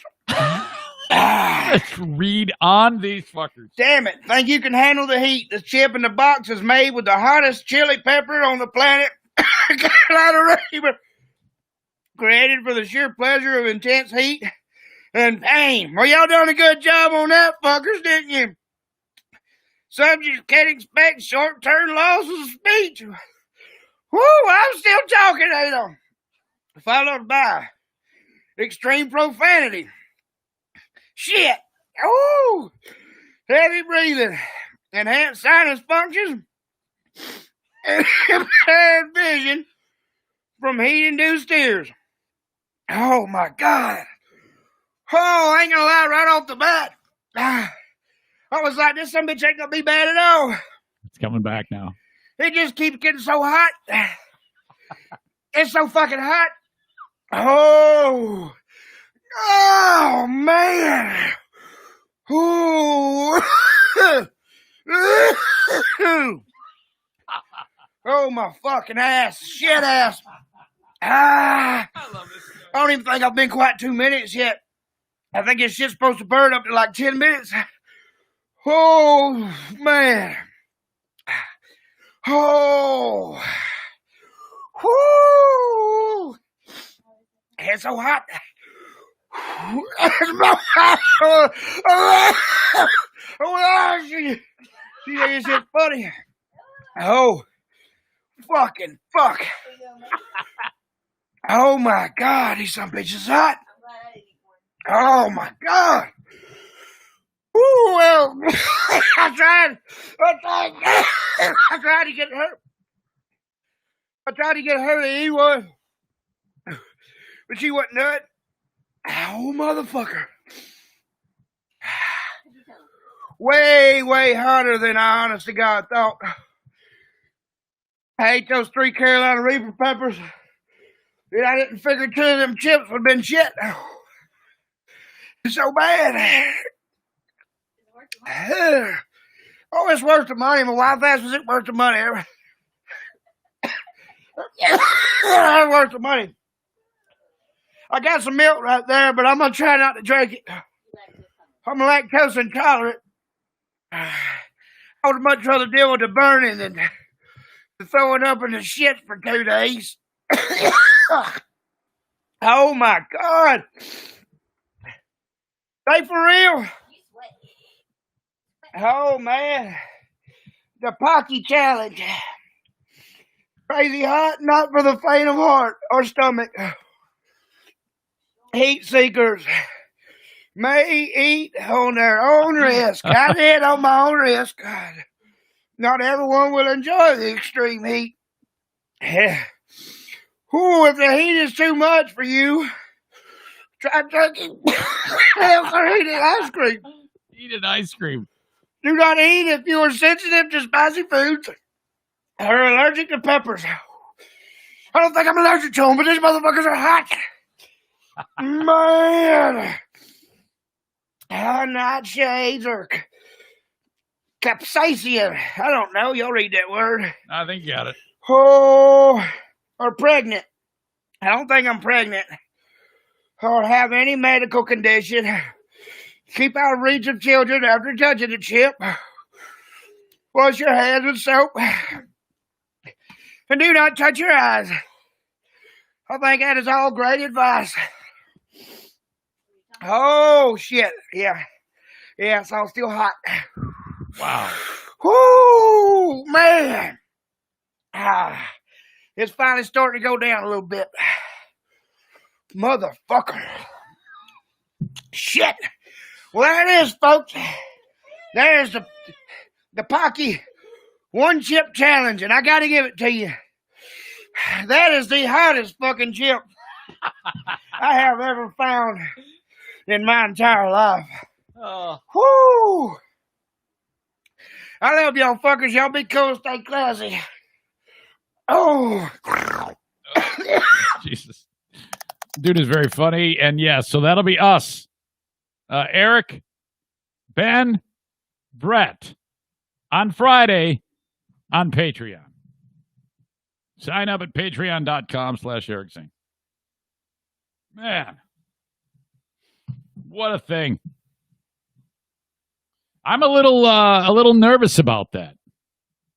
You know, I mean, if you think about it, that dude I know is a hell of a lot tougher than I am. As always, send emails on the show, Eric at ericzaneshow.com. On the Green Clean Technologies inbox. If you have any further questions about the debate, let's see. Little trash talk from Rob Blue State. He's on the blue team. Rob writes, Brian is a whiny bitch. Uh-oh. Dissension amongst the team. Without him, Nick's ignorance, and Craig's conspiracy theory bullshit, you'll have a total snooze fest. Okay. All right. Well, you know, I think that then they are actually an asset to it, Rob. As long as we can keep you and your answers under 30 minutes, we have a shot at actually doing something entertaining. All right. Various emails about the chili cook-off. Would it be possible to make a chili overnight and have a proxy prep it for the competition? Well, yeah, sure. If you can get somebody to do that, Nick, Patriot Nick. Red State Dirk in his conspiracy theory says, find someone with a cat concerning mice and have them save the used kitty litter for you. I have a cat. Wear rubber gloves and spread it around the base of the trailer. You don't have to use so much that you have to smell cat piss, but enough to leave the cat scent around the building. The mice will turn and go the other way. Wow, that's brilliant. All right. Let's see here. Regarding the kidney, Eric writes, your pal went through this 7 times. 7 is a big biblical number. I think if I would have been the 7th, it might have had more of an effect, but I was the 8th. Okay, hold on. Emailer Tim, that means I got to read this. Oh, it's trash talk. Tim is a red stater. He writes, Zane, oh God, tonight is going to be a bloodbath. The blue staters keep using words like emotion, feelings, passion, whereas the red staters are using words like facts and statistics. One of these things isn't like the others. Wow. Emailer Tim, normally a liability when reading something that he says. Not the case now. All right. And then Ken writes, Eric, this is Ken, drop the E out of you. Eric, send me the questions for the debate. I will respond to them in an email, but I have to work until 8 tonight. Then he writes, fuck Biden, fuck Trump, Joe Jorgensen all the way. Vote gold, baby. That is Kent's guy. Hey, that's the first ever appearance by one Joe Jorgensen on the show. I'd never heard of that person. All right, Kent, you got it. I'll send you those questions. Kent, still selling flooring over at Johnson's Discount Outlet. Johnson's Discount Outlet was a sponsor of the show, and I guess they're in the sponsor family. They're not active right now, but I just talked to my man Darwin over there, and they're on a limited. They're very limited in what they can do as they come back from the pandemic. But the quickest way to get Johnson Carpet One back onto the show is to go there and buy your flooring. So, when you hire Bennett Flooring Installation, and then you say, hey, it's okay, guys. Yes, you can install it, but I'm going to go buy my own flooring. Go see Kent at Johnson's Discount Outlet and get it from Kent. And then make sure you mention the Eric Zane Show podcast, and then Darwin will know that it's time to get back on board the Eric Zane Show podcast. All right, where the hell am I here? All right. Okay. There is another political story that I want to get into, and it isn't so much. It has a political bent to it, but it's not like anybody taking sides like me on the show. But I do want to tell you about this guy and his sign that he put up on his front lawn. I've heard about these signs, and I think it takes a special type of asshole to put this sign out. Okay, and then the response to what's happening to this guy's business because of the sign is it's just a huge dust-up. I'll talk about that in just a second. Irvine's Auto Repair, Grand Rapids Hybrid, 616-532-6600. Irvines.com. As you know, you should patronize all of the Eric Zane Show podcast sponsors. Mention my name. Do that when it comes to getting your car repaired at Irvine's. Of course, fixing all makes and models, domestic, Asian, or European. About the only thing I think they don't fix is Volkswagens. All right? And, they're so good at what they do that when the dealerships get in trouble, they call upon Irvine's, especially for the hybrids. Now, gone are the days of you taking your car to the local mechanic who's like some grease monkey guy who's working on someone's brakes, and then ding dong, the door opens. He has to put down the wrench and then go work the desk, and he's short-tempered because everybody's interrupting him, and yeah, I'll talk to you later. Then he goes back, and customers are piling up. Coffee's getting stale. The peanuts inside of the thing for a quarter are all gross. It's a thing of the past. Yes, you have to have master techs working on these cars. You have to have a master staff working with all of the people asking questions and cashing people out and getting estimates, things like that. That's what they do at Irvine's Auto Repair, Grand Rapids Hybrid, the full experience, top level, the tip-top level. 616-532-6600 for Irvine's Auto Repair, Grand Rapids Hybrid. If you miss any of this, you'll hear it all again on Jason Terry's podcast. Baldwin Ace Hardware up north, the kings and queens of DIY awesomeness in the Northland of Michigan. Get everything you need at Baldwin Ace Hardware. When you go up north, to repair the stupid holes in your dumb trailer and trying to keep mice out, you can go to Baldwin Ace Hardware, get the necessary things to take care of that problem. Buy yourself some mouse traps. Anything else that they suggest, because they're all experts there. Baldwin Ace Hardware. Don't forget about them when you go up north. Damn it. It's like I ate one of those Pocky chips. Thank you to Baldwin Ace Hardware. Okay. Hold up. I got my props. When you go to JM Synthetics and you buy a can of this or a can of this, and I'm holding up degreaser and brake parts cleaner, or a can of this firearms lubricant, I will give you this, the Eric Zane Show podcast hat, for free for you. Maybe you might spend a little cash, maybe a few cases of synthetic motor oil.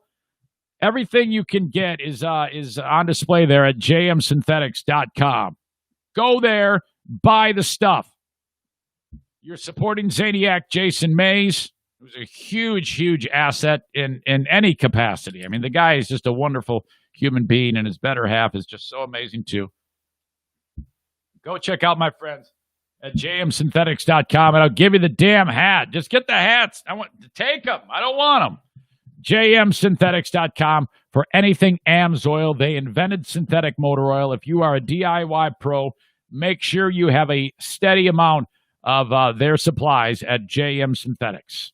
Once again, jmsynthetics.com. When you go to that website, it'll take you to like the AMSOIL worldwide page, but Jason will still get credit for it. So he'll know. Okay? And thanks to Jason for sponsoring Dear Meathead, too. That happens on Wednesday. Get your questions in for Dear Meathead, by the way. I want your questions, and if you want to talk to Dad yourself, send me an email with your question, eric@ericzaneshow.com. Include your phone number. You can ask him yourself the question. Send that to eric@ericzaneshow.com. Okay. So this dude in Holland, Michigan, not far from here, he's got his Trump flag, which, by the way, when you're driving up north, everybody has a Trump flag. I mean, it is, this whole state, with the exception of Grand Rapids and Detroit, is wall-to-wall Trump supporters. Much more prevalent than 4 years ago. The signs are, at least.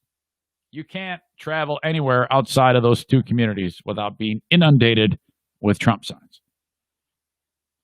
Now, who knows whether or not Kent County is going to go blue or red, and Detroit is going to go blue. This state is a toss-up. There's a business right here in Hudsonville, Michigan, called Smitty's Truck Wash. It's owned by a guy by the name of Douglas Smith. He lives in Holland. Somebody saw his display he had out in front of his house. No big deal. You got the Trump flag, and then he's got a sign. Wait a minute. What does the sign say? It's one of those ones that says, Joe and the Ho vote no 2020, which, the rhyming and the flow of that is spectacular. Joe and the Ho vote no. That's, easy to remember. The problem is it says Joe and the Ho in a font that mimics the one used by the Joe Biden campaign. Now, I like how the article in the Holland Sentinel writes, Ho is a slang term for whore, often used with racist connotations. Harris, a woman of color, is of Jamaican and Indian descent. I didn't know that. I thought, I guess I didn't really, if I had known what her descent was, I had forgotten it. I didn't know that So is that described as, well, I mean, I guess just Jamaican and Indian, right? Is there, didn't people describe her as an African American, or would you say African Jamaican, or do you say just Jamaican? Is there any bit of blackness in this woman? That's what I want to know. Because is she just described as a woman of color? Hold on a second. Hey, Siri, call Zaniac Laura. Just to confirm, you'd like to call. No. Hold on. Who would you like to call? Laura Caprara. Calling Laura Capra.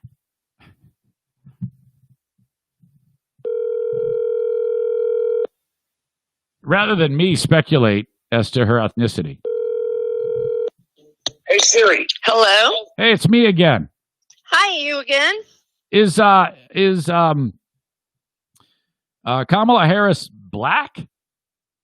She's Indian It says Jamaican and Indian. and Jamaican. So No, I know. I don't really get that either. She's of color. okay. All right. So Yeah, I don't have any blue side to defend her claim of blackness now. Do you think she should come out? She should talk about that up front. Say, ladies and gentlemen, don't call me black. Do you think she should start with that? I think that, if the question comes up to discuss, the pedigree, so to speak, then yeah, we should be transparent. All right. So yeah, I kind of scratch my head on that too, except that, being a white privileged female myself, as far as that's concerned, I don't feel like I'm in a position to tell people who's black and who's not. I mean, black. I don't care. It doesn't matter. I'm with you. I get it. It's confusing. So I'm talking about the guy with the stupid sign. You saw that big dummy, didn't you? Oh yeah. Oh my God. I know. Yeah. I know. That's rough.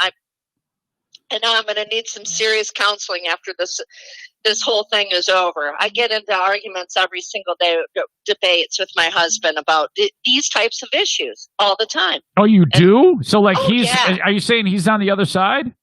He's, when we got married back in 2017, second marriage, he was pretty conservative, which is great for me, because that's what I was raised and that's what I understand. But I think I've kind of pulled him over into the independent lane. Oh, wow. Okay. All right. But he still challenges me to try to. You got to record that stuff. That's content. That's content. My family issues. Yes. Okay, I'll get right on. I'll leave my phone going all day. All right. Sorry to bother you again. No worries. Yes, ma'am. Thank you. Bye. That's Laura again from Stella Fly. So we don't know. She's got a color. I don't care. It doesn't matter. Okay. But the Holland Sentinel. Ho is a slang term for whore. Often used with racist connotations, Harris, a woman of color, is of Jamaican and Indian descent.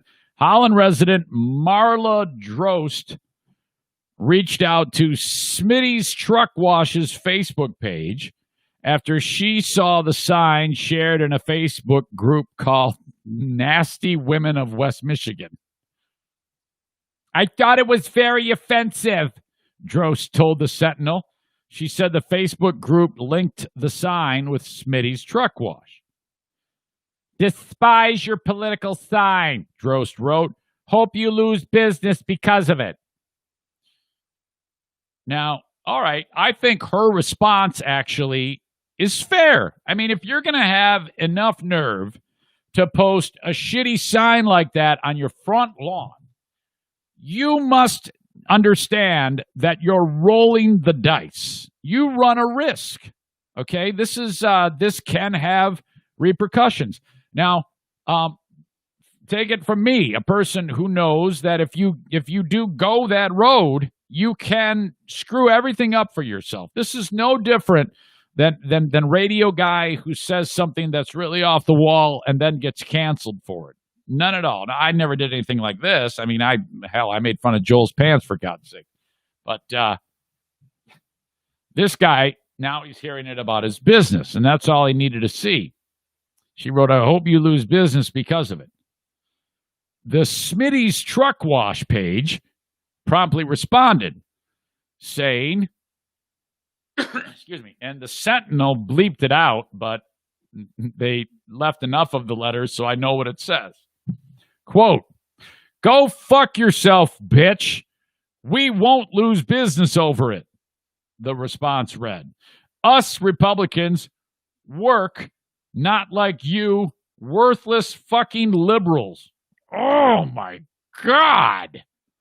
Whoa. Yikes.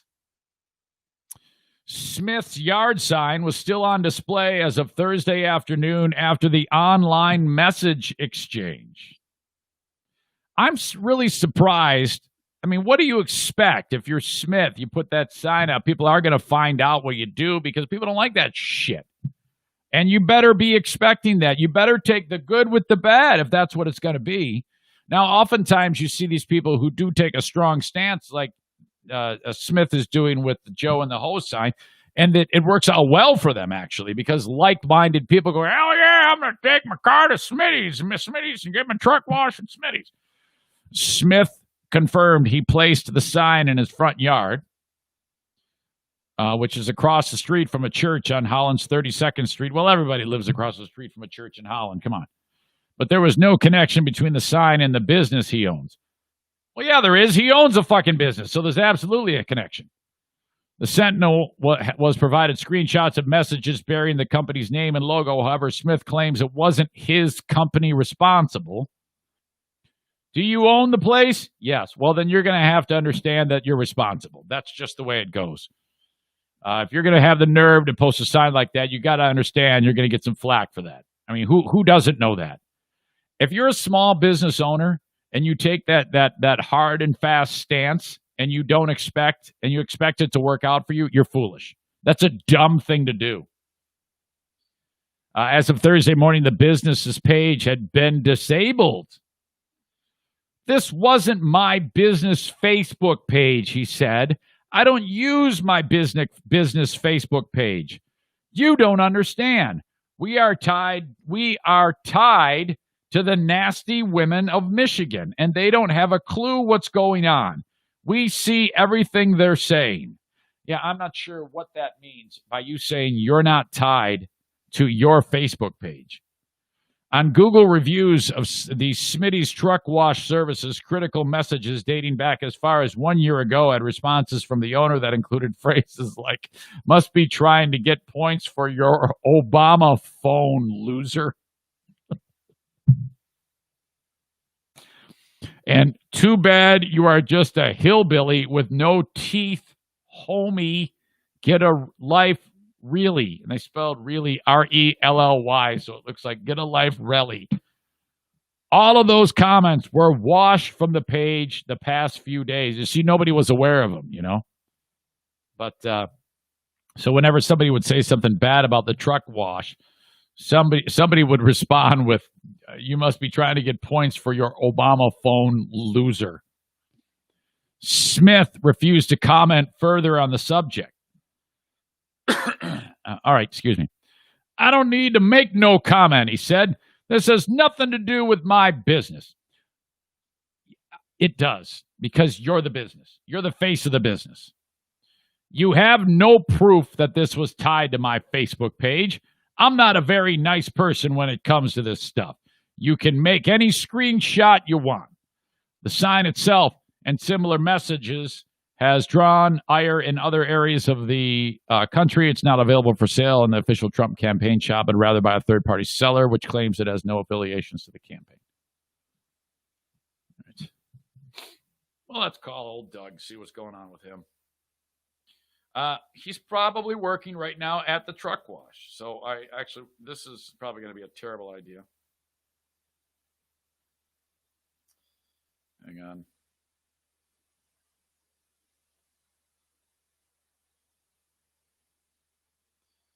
All right.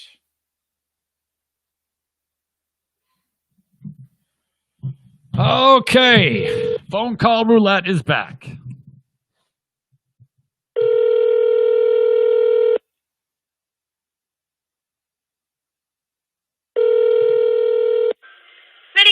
Hi, is Doug in? He's not. Can I take a message? Yes, ma'am. Hi, this is Eric Zane from the Eric Zane Show podcast. How is everything today? It's good. Yeah, I was calling about the sign, about Doug's sign. Is he, I know he posted it and he said it has nothing to do with the Facebook page of Smitty's. What were his comments about anybody calling like me looking for a comment? There are no comments. That sign has no correlation with the business, but I appreciate you calling. Well, is Doug a nice guy to work for? He seems like he's okay until he gets angry. Nope, he's an excellent boss, but thank you. Have a great day. What do you think about the sign on his front lawn that says Joe and the Ho vote no? How about you don't call? Oh, you don't want to talk?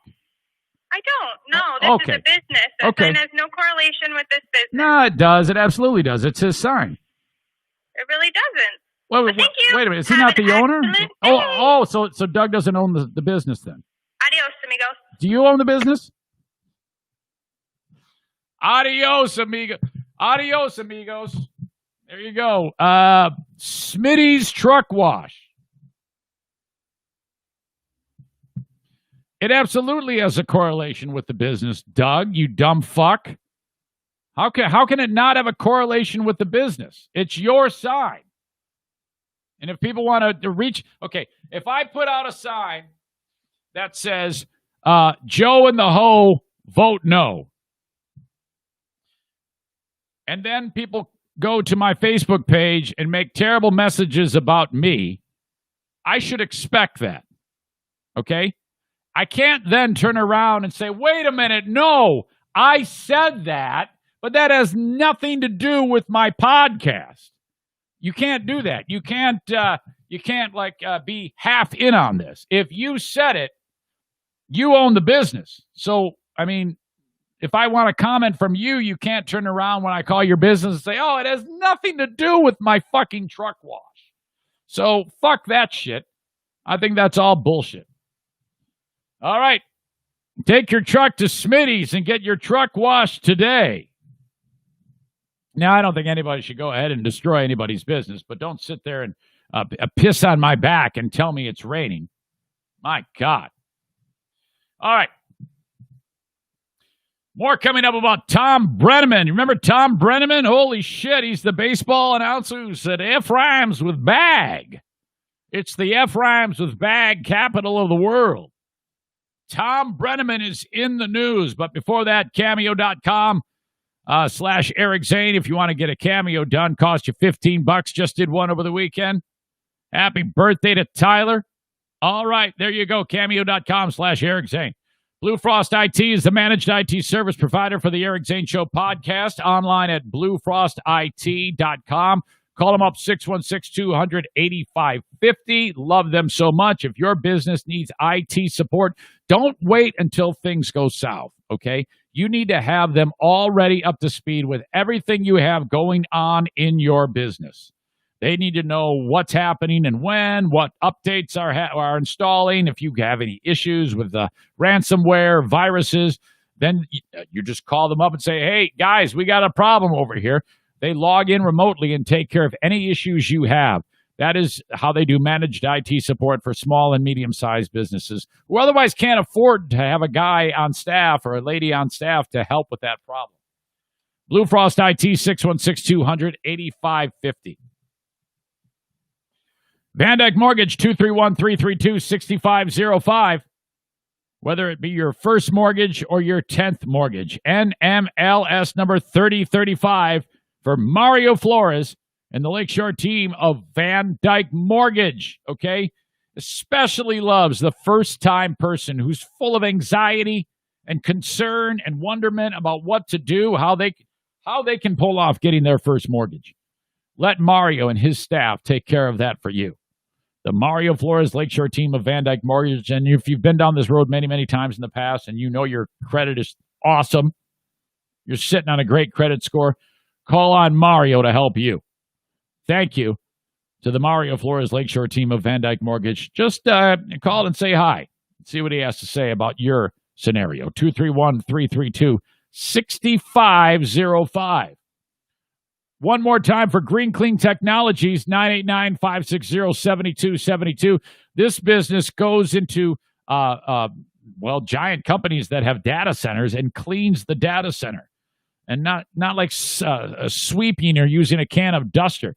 They need to get rid of all the fine particles, and there is a way to do that. It isn't just going through and sweeping the place out. Get an estimate by going to their website, greencleantechnologies.com, and seeing what they offer at Green Clean Technologies, 989-560-7272. Thank you, Green Clean Technologies. Okay, this audio is a little hard to listen to when Thom Brennaman drops this horrible homophobic slur. This is a couple of months ago, maybe, when it happened. The baseball is underway, which, by the way, the regular season is done now. Just like that, 60-game schedule is in the books. And the playoffs now getting started. I'm having a hard time getting into all types of sports. Even the Lions is tough to it's just weird. Just everything is so damn weird. My God, when is it going to feel good again, doggone it? Well, Thom Brennaman, 2020 season has been really, really rough for him. This moment in particular, when his career ended, we don't know why what he said happened, the context of it, but he thought that he was not on the air at the time, just before the pregame was getting ready to start, and he was talking about a place where the team was going to play, and he decided to drop a homophobic slur on the world, and he didn't even know he was live on the air. This is how that sounded. The fag capitals in the world. Oh. Reds Live, the pregame show presented by Ray St. Clair Roofing. Right. Bummer if you're Ray St. Clair Roofing. We never did hear from Ray St. Clair and the roofing company. Brennaman dropped that ugly, ugly word on the world. Okay, and then a little bit of time passed, and then, he sees his name trending on Twitter, and he gets a text, and then somebody bursts into the room and says, Tom, why did you just say F rhymes with bag? It was the old Ron Burgundy. Go fuck yourself, San Diego. Why did you say F rhymes with bag? What? Yeah, the whole world heard that. Uh-oh. Well, Brennaman then, grabbed the camera and turned it on him. And then he said this apology off the top of his head, which every day that I hear it, that it's past the incident, it sounds worse and worse. Okay? I can't say what he did wrong, and I can't say I would do any better. This guy now is thinking that his career is over, and he says this. I made a comment earlier tonight that I guess went out over the air that I am deeply ashamed of. If I have hurt anyone out there, I can't tell you how much I say from the bottom of my heart. I'm so very, very sorry. I pride myself and think of myself as a man of faith. Yeah. As there's a drive in a deep left field by Castellanos. Oh, yeah, that's right. Castellanos hits a home run. I forgot about this. It gets funnier. The fact that Castellanos hits a home run while this guy has his last minute of broadcasting before he goes to sell RVs. Faith. As there's a drive in a deep left field by Castellanos, it will be a home run. And so that'll make it a 4-0 ball game. Oh, and then he goes back. I don't know if I'm going to be putting on this headset again. I don't know if it's going to be for the Reds. I don't know if it's going to be for my bosses at Fox. I want to apologize for the people who signed my paycheck. Yeah, again, I talked about this when it first happened. He's just saying sorry because he knows he's about to lose his job. That's not the way to go. I don't think that people only say sorry to prevent firing. Every time I said sorry, I didn't mean it. I just didn't want to get fired, so I said sorry. I never learned a lesson. I was always too stupid to learn lessons. It wasn't until I actually got fired that I learned the lesson. Okay? That's what you have to do. You must get fired before it gets through to your thick skull. Had he said, ladies and gentlemen, I just said, Ladies and gentlemen, I just said F rhymes with bag, and I am not at all sorry about that. I was just being a smartass, and I didn't think the mic was on. I don't really have any problem with anybody who is an F rhymes with bag. I love everybody. I was just being a smartass, and sometimes smartasses say that when microphones are off. But oh my God, the microphone was on, and you heard me say F rhymes with bag. So that means I am now fired. So I just wanted to say goodbye to you all.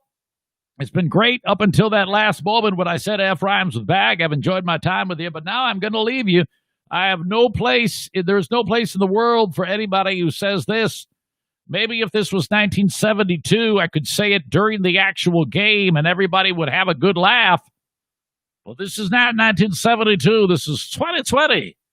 And you can no longer say words like F rhymes with bag. So I'm going to go ride off into the sunset and sell some motorhomes for the rest of my career. I might even get a facelift so that I look entirely different, dye my hair and move to another part of the country, perhaps Canada, with my family, because I will never be able to work again in any field knowing that I have said F rhymes with bag. About the only person who might be in as bad a shape as me is that dumb shit in Holland, Michigan, who put the vote no Joe in the whole song, who's got the stupid truck wash. He's a dumb fuck, too. So that's me, Thom Brennaman, F rhymes with bag. Signing off. Bye-bye. For the Reds, for Fox Sports Ohio, for the people I work with. I like how he doesn't even address, like, gay people. He doesn't even address people who would be actually offended by being called F rhymes with bag. He's apologizing to Fox and the TV station. For anybody that I've offended here tonight, I can't begin to tell you how deeply sorry I am. You are That is not who I am. Yes, it is. And never has been. Yes, it is. And I'd like to think maybe... you know what? I don't think you're a bigot. I just think you use words like that. And people do that when the mic's off. You just got caught. Yeah, I could have some people that could back that up. I love that part. He's like, yeah, I think that was a subtle reminder for him to, hey, if there's anybody that can help me out or throw me a bone or back that up, please do so. But it's not who I am and never has been. And I'd like to think maybe I could have some people that could back that up. Everyone's like, don't look at me. I am very, very sorry, and I beg for your forgiveness. Oh, Jim Dale, take you the rest of the way home. You're a good man, partner. Hang in there. Jim Dale, what do you mean you're a good man? You needed to say you're an asshole. To the way home. You're an asshole. Man, partner, hang in there. You're a good man, partner. Hang in there. You don't say you're a good man, partner. Hang in there. That wasn't on the first time I played this. To the guy who just did that, you got to say, boy, you fucked up. Oh, man, are you fucked? You are so dead. There is no way you will survive this. Oh, my gosh. Thanks for the job. I'll take it from here. Well, he's done. It took this long. I'm surprised it took this long. He has resigned from the Cincinnati Reds broadcast booth amid the suspension.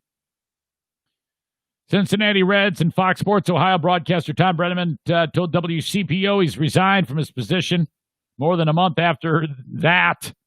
My family and I have decided that I'm going to step away from my role as the television voice of the Reds. He wrote to the TV station, I'd like to thank the Reds fans and the LGBTQ community. I think he's missing some letters there. I think they've added a number of letters for the incredible support and grace they have shown my family and me.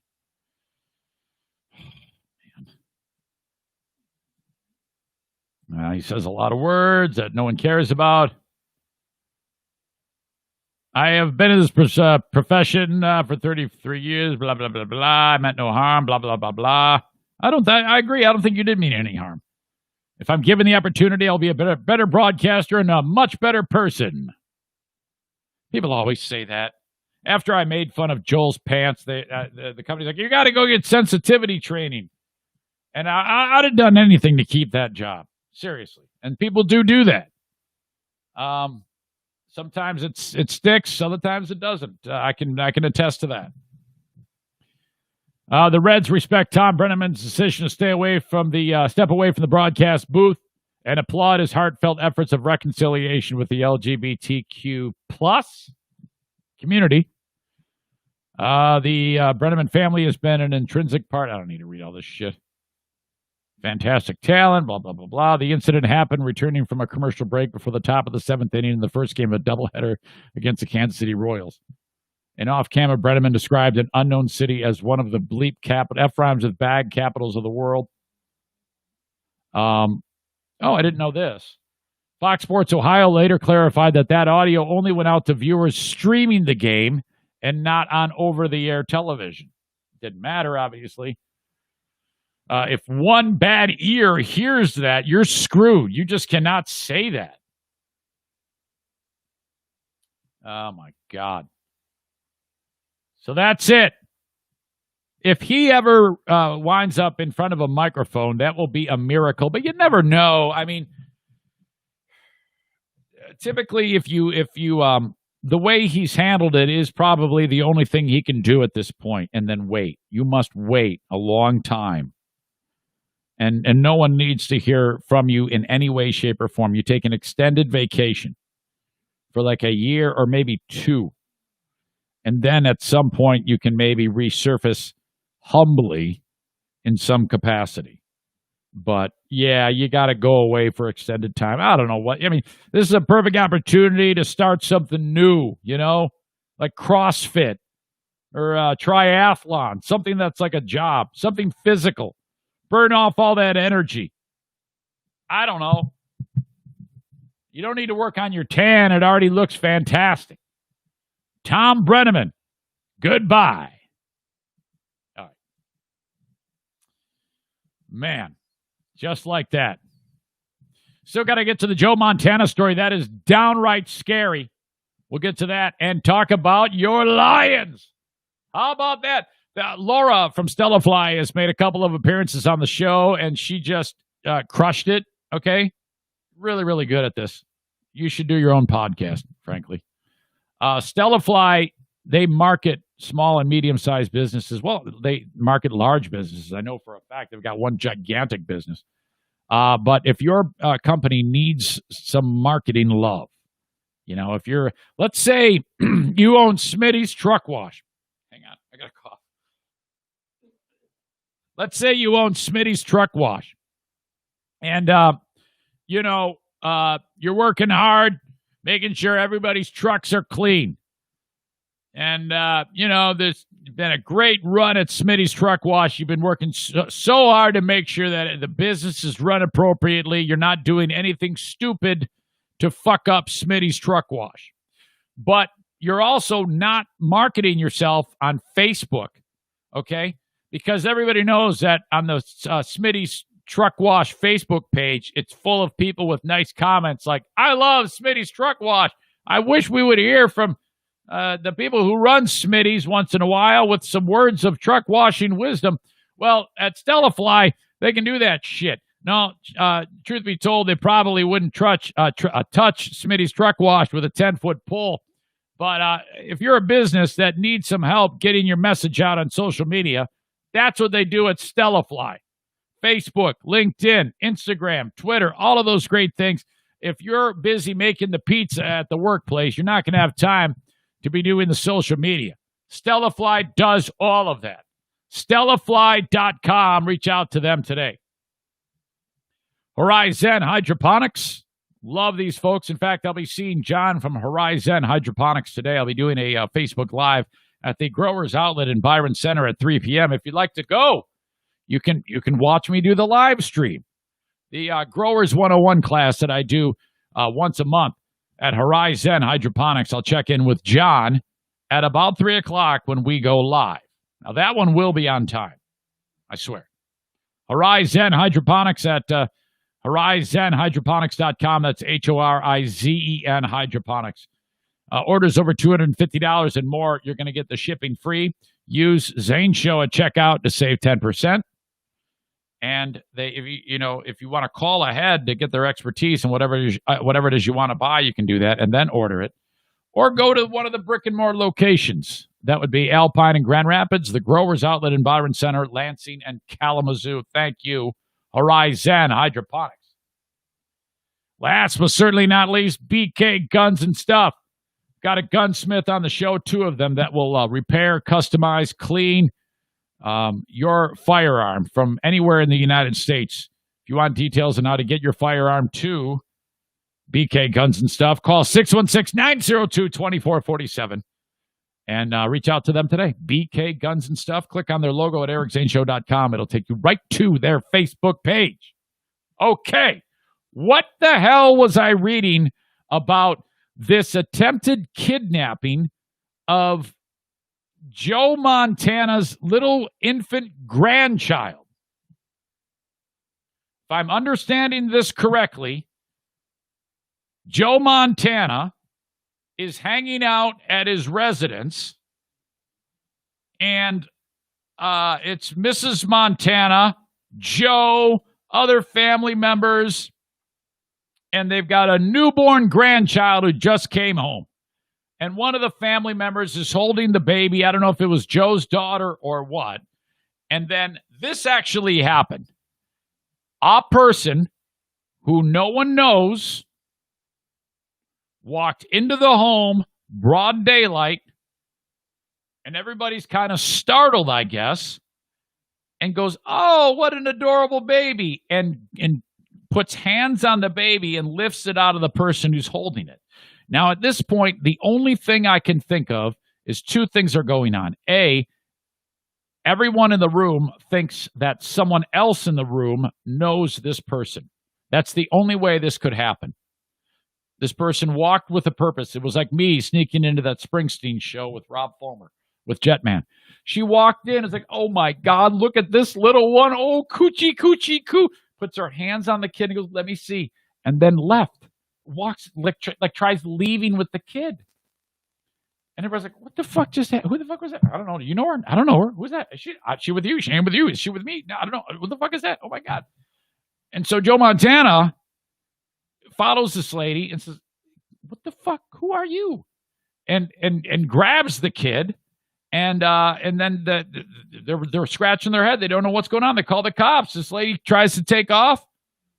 They ended up catching her. Some crazy lady tried to steal Joe Montana's baby. Holy crap. It's a good thing Ronnie Lott wasn't there. He'd have kicked that lady's ass right there. I'm surprised Montana didn't throw one of his Skechers at her to stop her. Holy shit. Hall of Fame quarterback Joe Montana and his wife confronted a home intruder who attempted to kidnap their grandchild over the weekend. I guess the kid was 9 months old. I thought the kid was younger than that. According to the L.A. County Sheriff's Department, Montana told deputies the grandchild was sleeping in a playpen on Saturday when an unknown woman entered the home in Malibu and grabbed the child. Okay, I've gotten about 1/3 of this story correct. Kid was was sleeping in a playpen. I thought someone was holding the kid. Shit, that fucks this whole thing up. Anyway, pretend that didn't happen. Montana and his wife Jennifer said, "Hey, what the fuck are you doing?" Authorities later identified her as Sadsai Dalzell. Tried to de-escalate the situation and asked her to give back the grandchild. There was a tussle, it says. Jennifer Montana pried the child out of the lady's arms. "Thank you to everyone who has reached out." The former San Francisco 49ers star tweeted, "Scary situation, but thankful that everybody is doing well. We appreciate respect for our privacy at this time." Boy, how did I get that story so wrong? I swear to God, it was written that way on another news outlet. The sheriff's office says that Dalzell fled the home but was later arrested. She faces kidnapping and burglary charges. It wasn't immediately known whether Dalzell had a lawyer who could speak on her behalf. Joe Montana says his age, and boy, do I feel old, 64 years old. Come on! Retired after the 1994 season. What?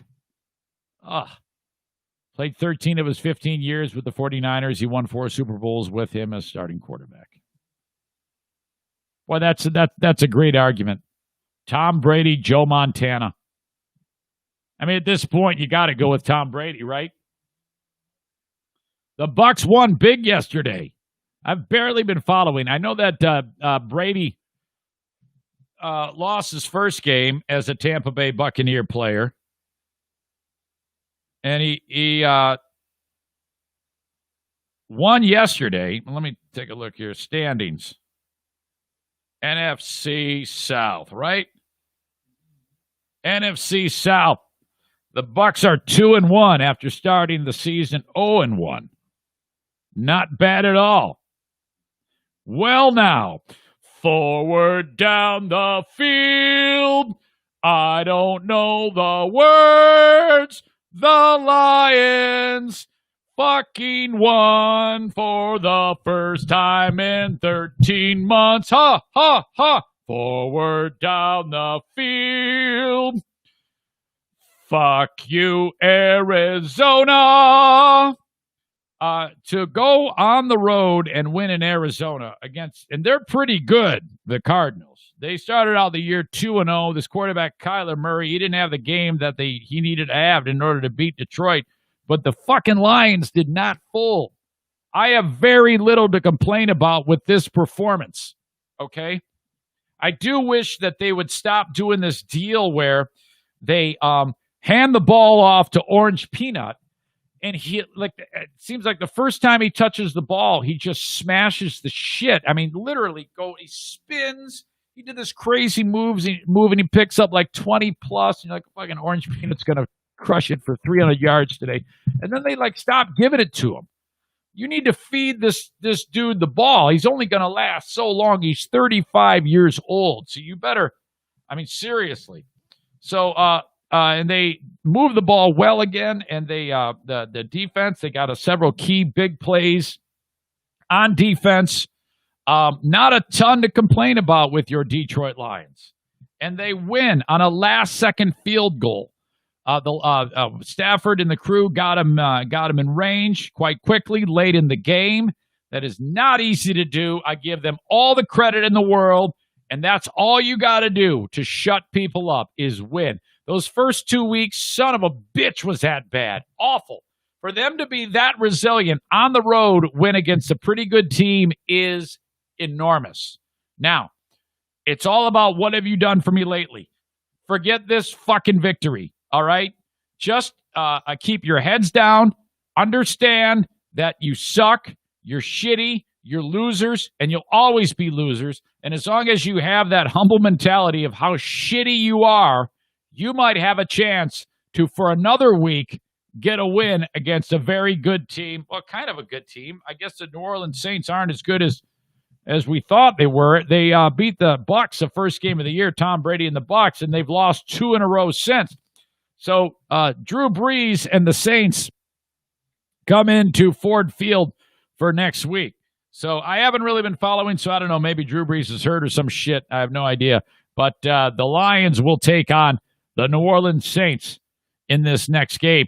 And this is absolutely crucial because if they fuck it up bad, that could be the end of Matt Patricia. I don't care if you did get that one win because then you're going into the bye. But if they go into the bye with 2 wins, this guy will live for another day. And frankly, if they go into the bye with 2 wins, 2 losses, dude, at this point of the year, being that they're the Lions, we'll take it.